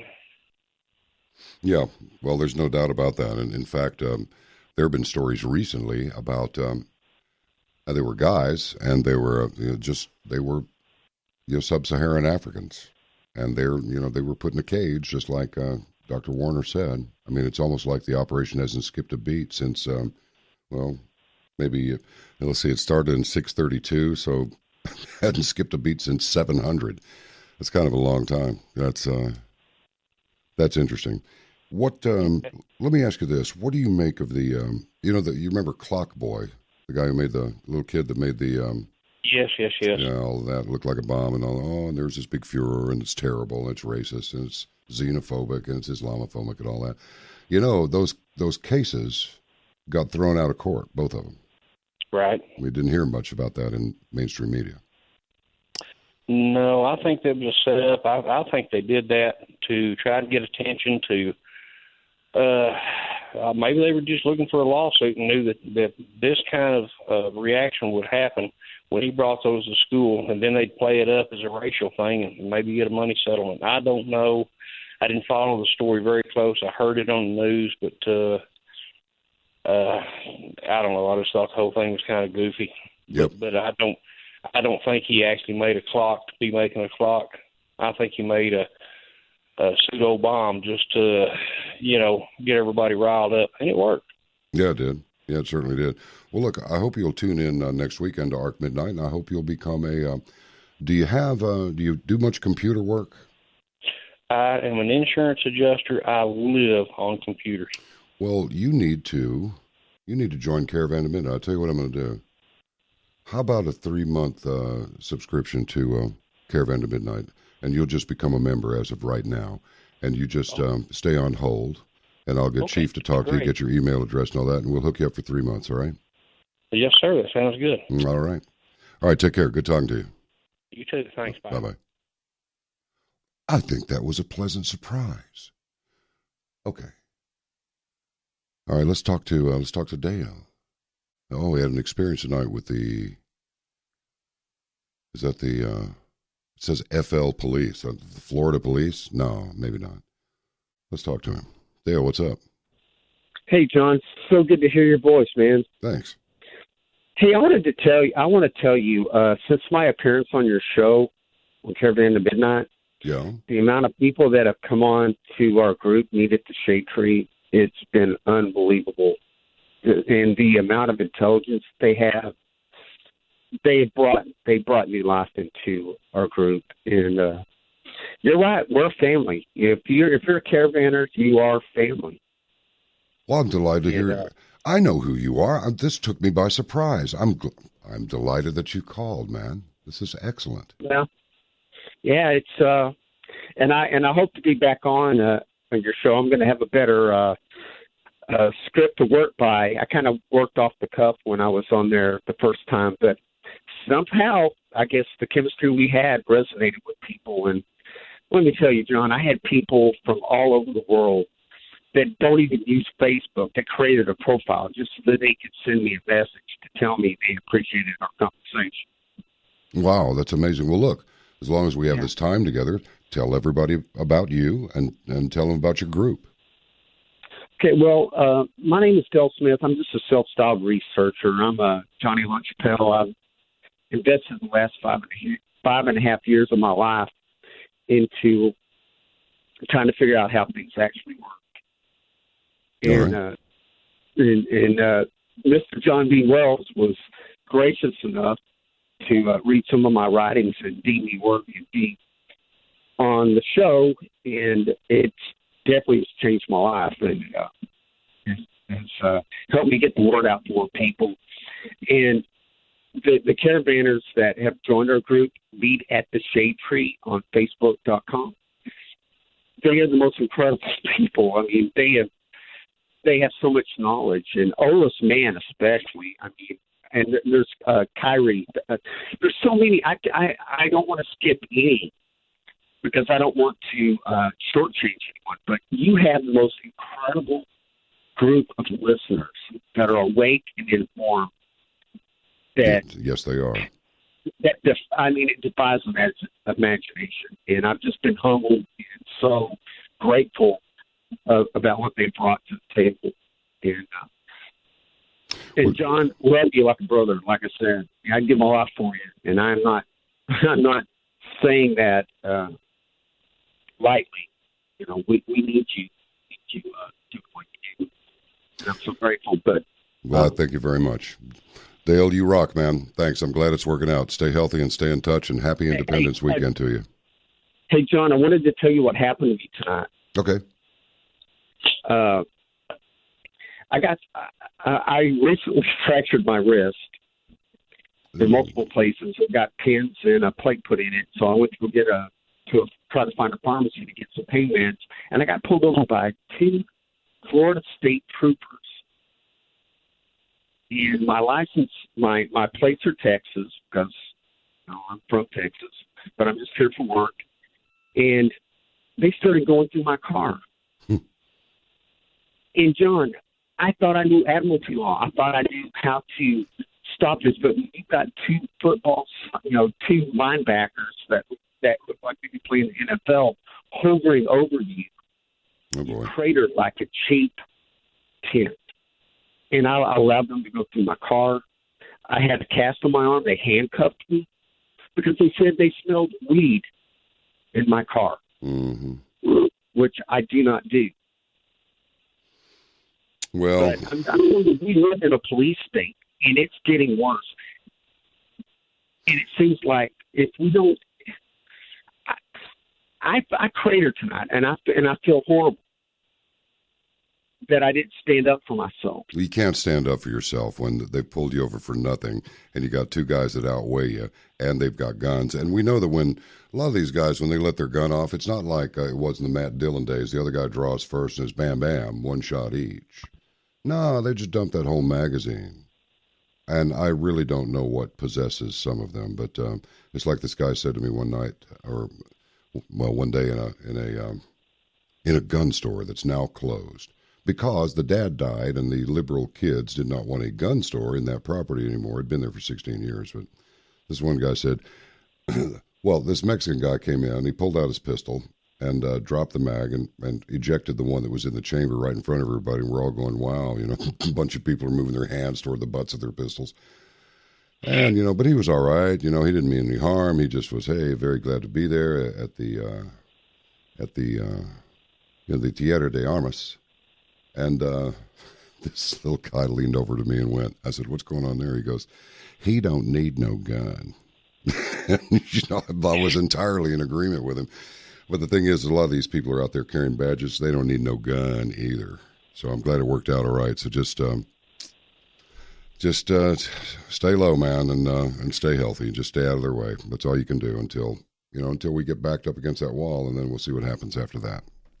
But I think you're right. We are under a police state in some parts of the world. Not all of them. There are a lot of cops out there that are absolutely not like that in any way, shape, or form. But it only takes one bad apple to make the barrel that you're not going to buy. So take care, Dale.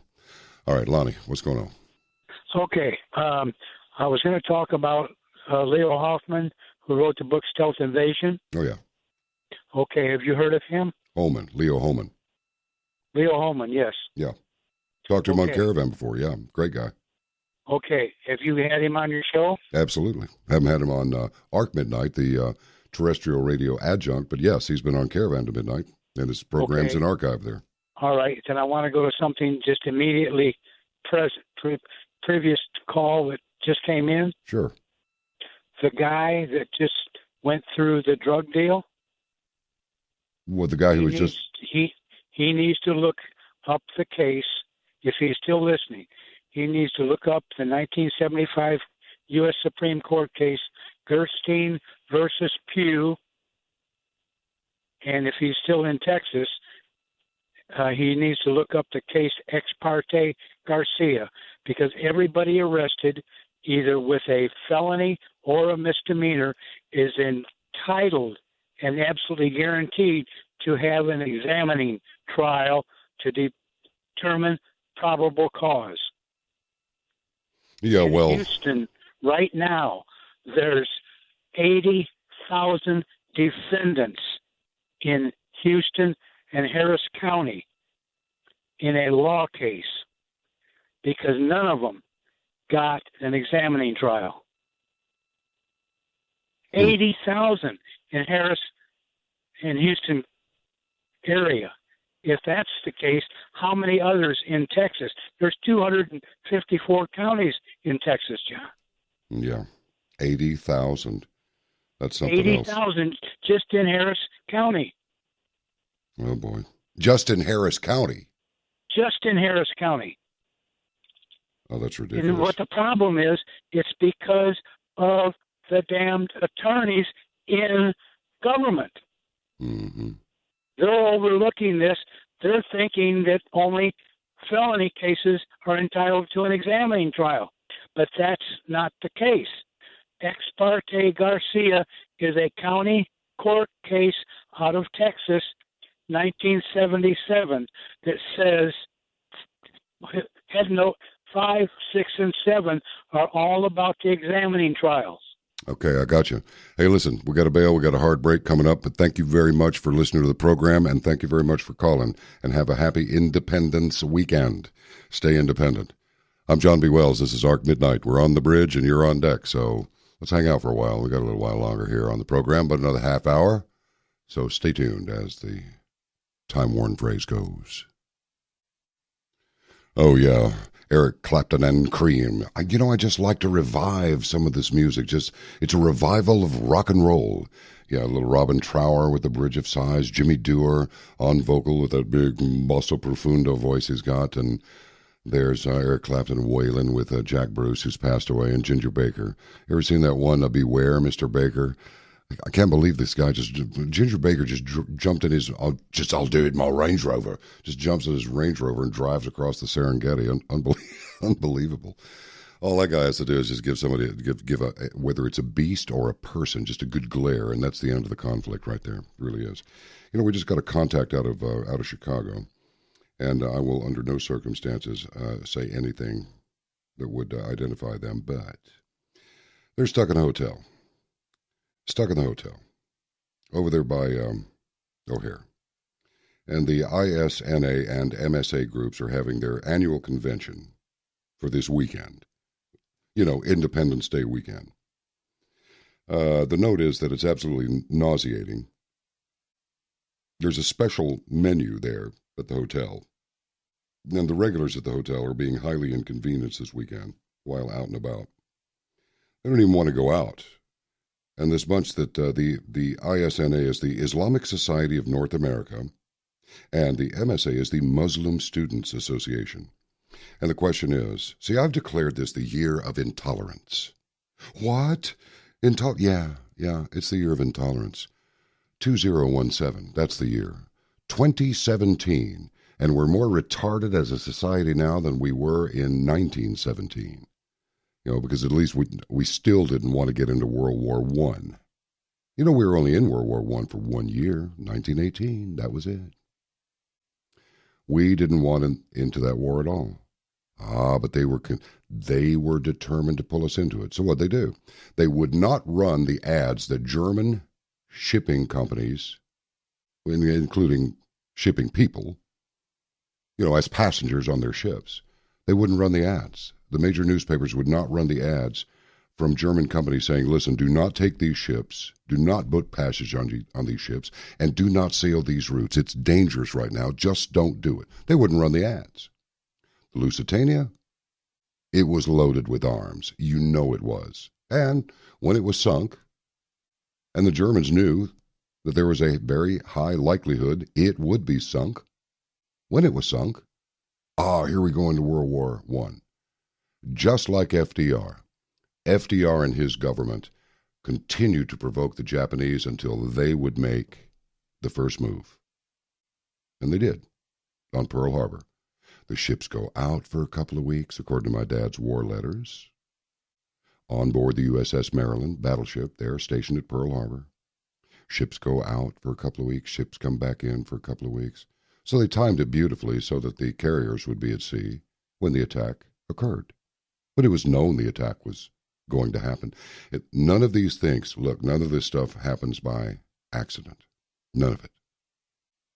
One of the things we did not have time, and I respect Dr. Bill Warner a lot, and when he says, listen, my bedtime's 10 o'clock.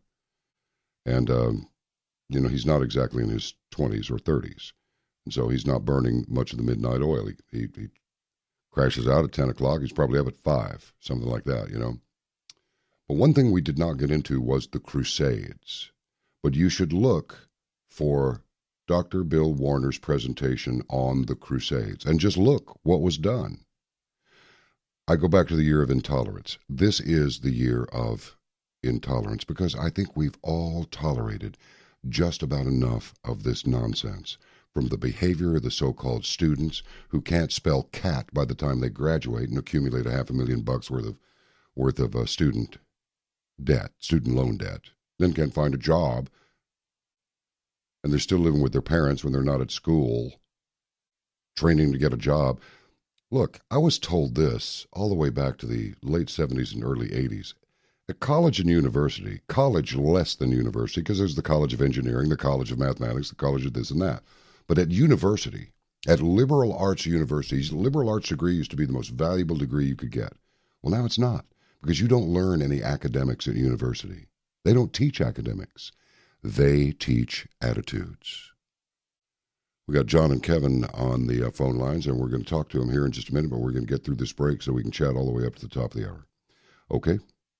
It's really good to be with you. I really enjoy spending Saturday night with you for 3 hours now. We used to be 2, and now we're 3. But again, I invite you to become a member of Caravan to Midnight. You will keep us going, and we will continue to crank out these programs like we crank them out. I mean, there are a lot of them, 700, almost 770 programs now, almost 770. Dr. David Janda has joined us. It's extraordinary. It's an extraordinary program, and I don't feel lucky. I feel like richly blessed to be able to sit in that chair, sit in that studio, and talk with these fantastic people. Jay Widener, he was excellent. The discoveries being made in South America that will blow your mind. And the governments in those various countries, they don't want the DNA released. They're very protective of it.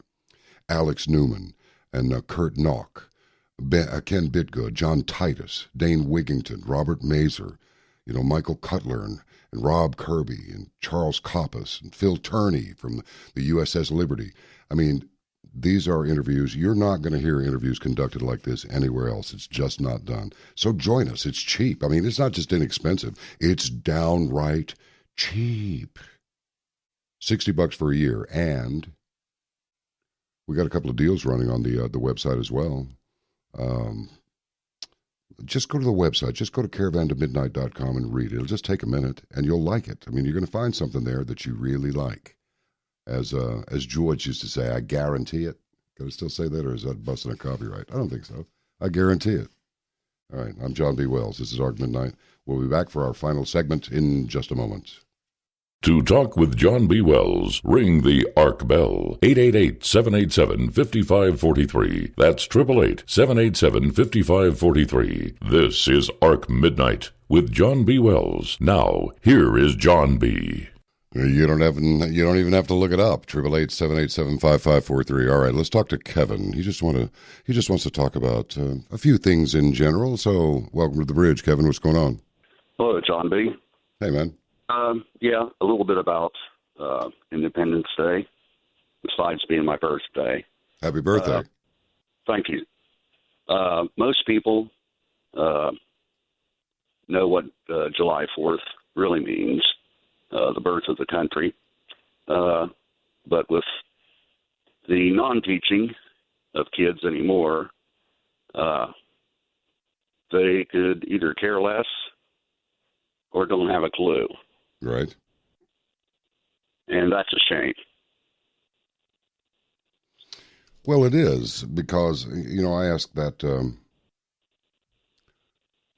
I ask that question all the time. Where is, when I say ladies and gentlemen, boys and girls, children of all ages, what I mean by children of all ages is those who have not lost their sense of wonder and their desire to discover, what's real, and a lot of people are just not into it. They just want to, a lot of people just want to, they're more concerned with their next buzz, their next buck, and their next babe. And that's pretty much it. And I'll tell you what, that way two things lie. Madness first and annihilation later if you're not careful. So maybe that's just me, but yeah. Yeah, I'm with you. I agree. Or they're looking for their next text. Yes. Much time spent actually walking and looking at their device. They never look up to see chemtrails. And that's how I've basically, brought a lot of people, not to what you would say conspiracy theories, but come on, people, look up at the sky. It's there. Oh, yes, it is. And it's funny that generally when people start talking about it on a national program, they go away for a while, then they come back. It's funny because people forget quickly. Something's a big deal today, and by this time next week, they'll have totally forgotten about it. They really will. But anyway, you make a good point. And look, so you were born on the 4th of July, literally.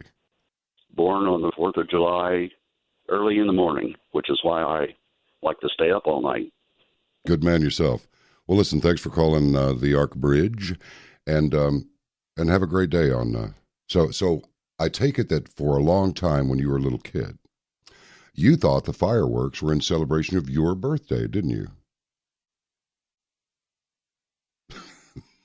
Is he gone? Okay. All right. Let's see who's been waiting the longest. John's been waiting. John, come on. Hello, John. Hey. I'm living in Conroe, just north of Houston. Yeah. You had an experience driving through this area. You related one time on either Caravan or Coast to Coast. I don't remember, but I've experienced some interesting things too. We go way back, believe it or not. I worked in Dallas in the 80s, and you were part of the drive time. I worked for Mobile in Dallas during that time period. And in fact, I was at that concert that you had mentioned before, the Leo Kottke concert at Port David's Pub, where Lyle Lovett played as an opener. Remember that? Yeah, oh, absolutely. That was so cool. That was cool. I mean, they were, Lyle Lovett, I'd never heard of him before. Mm-hmm. That was it. Anyway, it was it.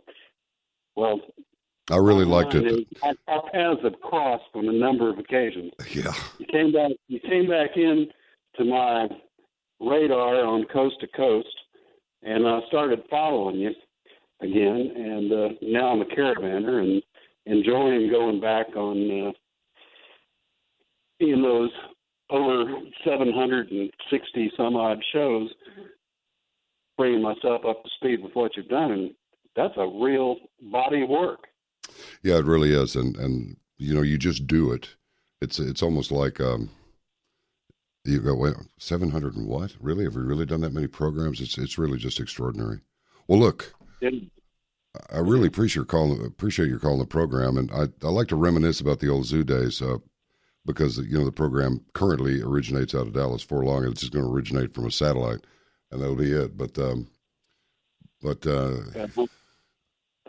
spent a lot of time there, and it was good to hear your voice again, and good to see the success that's growing on Caravan to Midnight. If you ever want to talk about the Marfa Lights, I know where to see the real ones. Well, excellent. I'm a geophysicist by trade and by training, and I know that area like the back of my hand. And the places that they send you to, the public places that they're spending literally hundreds of thousands of dollars for visitors to look, you won't see the Marfa Lights there. Mm-hmm. Well, I'll tell you what, just shoot me an email, just johnb@caravantomidnight.com, and if you're in that part of the world at about the same time that I can get to that part of the world, maybe you can direct me to where the actual Marfa Lights are. I'd love to see them. I understand from people who have seen them that's really quite an experience and undeniably strange. Yeah. I remember the day, April 19th, 1983, that I was there and I saw them. That's my mom's birthday. That's interesting.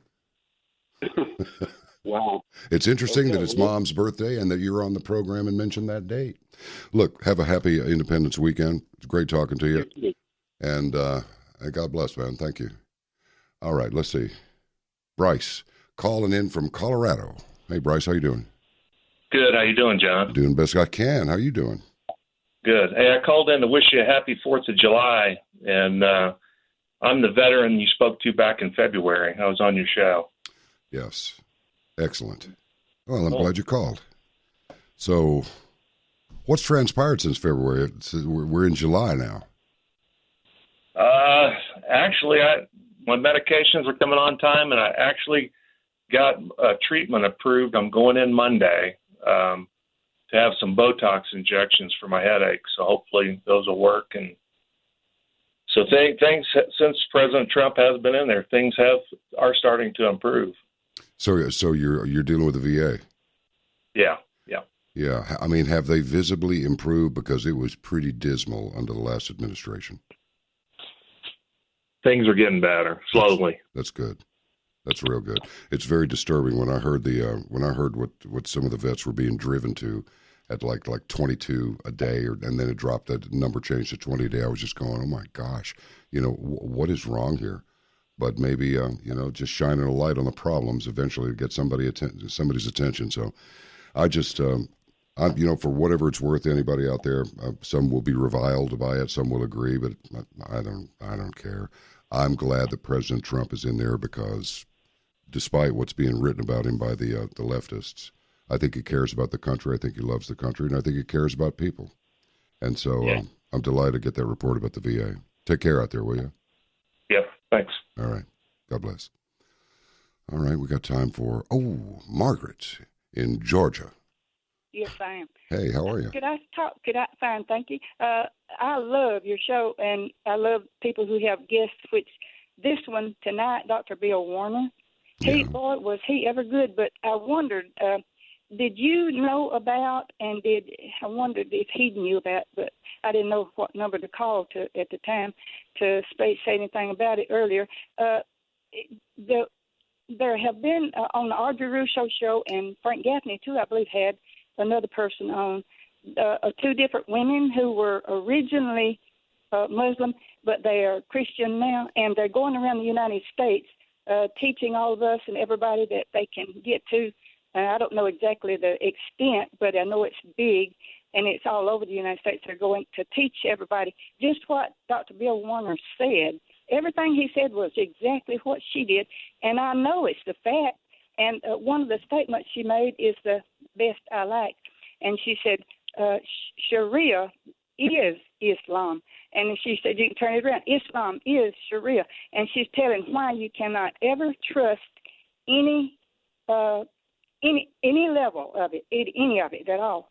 And so I'm just so proud y'all have them kind of people on there, because it does me so much good to know at least we're not totally blind. I'm glad that a lot of people are getting to hear how the facts are. I have enjoyed listening to all y'all at different times and different days. Well, excellent. Have you are you spreading the word, or are you getting the word out that the information is available to people if they just want it? Yes, I do everything I possibly can.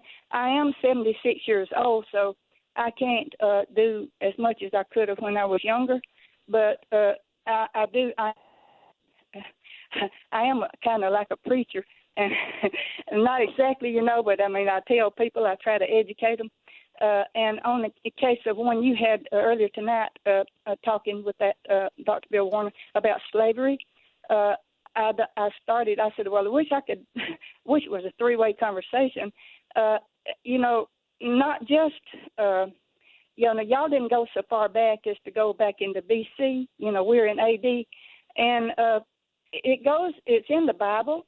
It goes, slavery is nothing new, and it's certainly not just in to what he was saying, going back into the several hundreds of years ago or 1,000 years ago. It goes thousands of years ago, and slavery has always been with us. It just wasn't it wasn't the exact thing, just that one thing. Islam, it wasn't that, because Islam wasn't born. Islam wasn't here the thousands of years ago. It wasn't as old as slavery. Slavery is older than Islam. And I just wondered, I just thought, I wish I could have got in on the conversation, but I couldn't, earlier tonight. Well, it's just wonderful. He's going around and, does this man, Dr. Bill Warner, does he go around and teaching other places? Not to my knowledge. Now, that it's possible, I suppose, but when there's a bunch of stuff on him. Now, he is a speaker. Yeah, that's true. I didn't know about him until tonight. I was glad to get it. I wrote his name down. I'm looking on. I can check that out. Yeah, I'm looking at. Here it is. If you'd like to, you can book him. He'll talk about political Islam, and you can contact him because he says my mission is to educate the world about the doctrine and history of political Islam. I deal with facts, not opinions. Yeah. And he said it tonight on the show. My experts are Allah and Mohammed. Everything I say and write can be verified. So yeah. He's willing to go. And I liked that. Yes, I did hear that. Yes. Yeah. Okay. Well, I'm glad to hear that. I'm glad to know I just want everybody that can to explain to people, because I've heard too many of them say that's not educated and don't do enough research, that people say, well, there's you know how our mantra goes in the United States. You can't do you can't go against religion, and they say, there's moderates. Well, there's not no such a thing. It's all bad, and if I had my way, we'd get rid of all of them, because you cannot ever separate them. You cannot do it. It cannot be done. No, you cannot. Well, bless you, gal, and thanks so much for calling the show. Thanks for supporting us. Thanks for spreading the word. Yes, I love all y'all's. I love y'all's conservative radio, and thank y'all for having it. Well, thank you. And by the way, thank you. I love that Georgia accent. It's just so smooth. I just love it. And you know what? She's a night owl. I like that, because it's an hour later where she is. I got to tell you, having Dr. David H. Janda, Dr. Dave Janda, joined the Caravan to Midnight squad, crew. Yeah, it's crew, because the team is two. More than two is a crew. We have a little special thing going there. If you would like to join Caravan to Midnight for a year and access Dr. Janda's programs, not only will you get enough programs to provide you with the equivalent of about 4 college degrees altogether, seriously, but you'll also get his book, The Awakening of a Surgeon, A Life of Prevention, Health, and Hope. Dr. Janda, as you may or may not know, discovered and verified to his complete satisfaction, because he's a brilliant man, he really is, and he presents a really, really good program. He's a great host. That there's no money in prevention, no money whatsoever, which leads one to the conclusion that maybe we're being kept ill deliberately. Yes, at Caravan to Midnight, we are... You know, there's an expression in Texas, nobody wants to be first, but everybody wants to be next. Well, guess who's next? Bill O'Reilly is next. O'Reilly has a plan to rebuild the Factor as a 30-minute long streaming broadcast each night on BillO'Reilly.com. If the updated version of the Factor is successful, O'Reilly plans to expand it larger. It's basically an experiment to see how many people are going to want this service. That's coming, and we'll be here before September in a robust form, but I suspect there'll be another network maybe merging with us. Well, we're freestanding, folks. Caravan to Midnight is entirely listener-supported, so let me quickly say, for Dr. Dave Janda, K2, Cyber O-Man, Mr. Ghost, the Divine Miss B, me. A shout-out to all our veterans who do it all for us to keep us independent from everything that would destroy us, all enemies, foreign and domestic, and we have plenty of domestic enemies. To each one of you, remember what it took to get this country to where it is today. Protect it, cherish it, and celebrate Independence Day with the spirit of America. Ark Midnight out.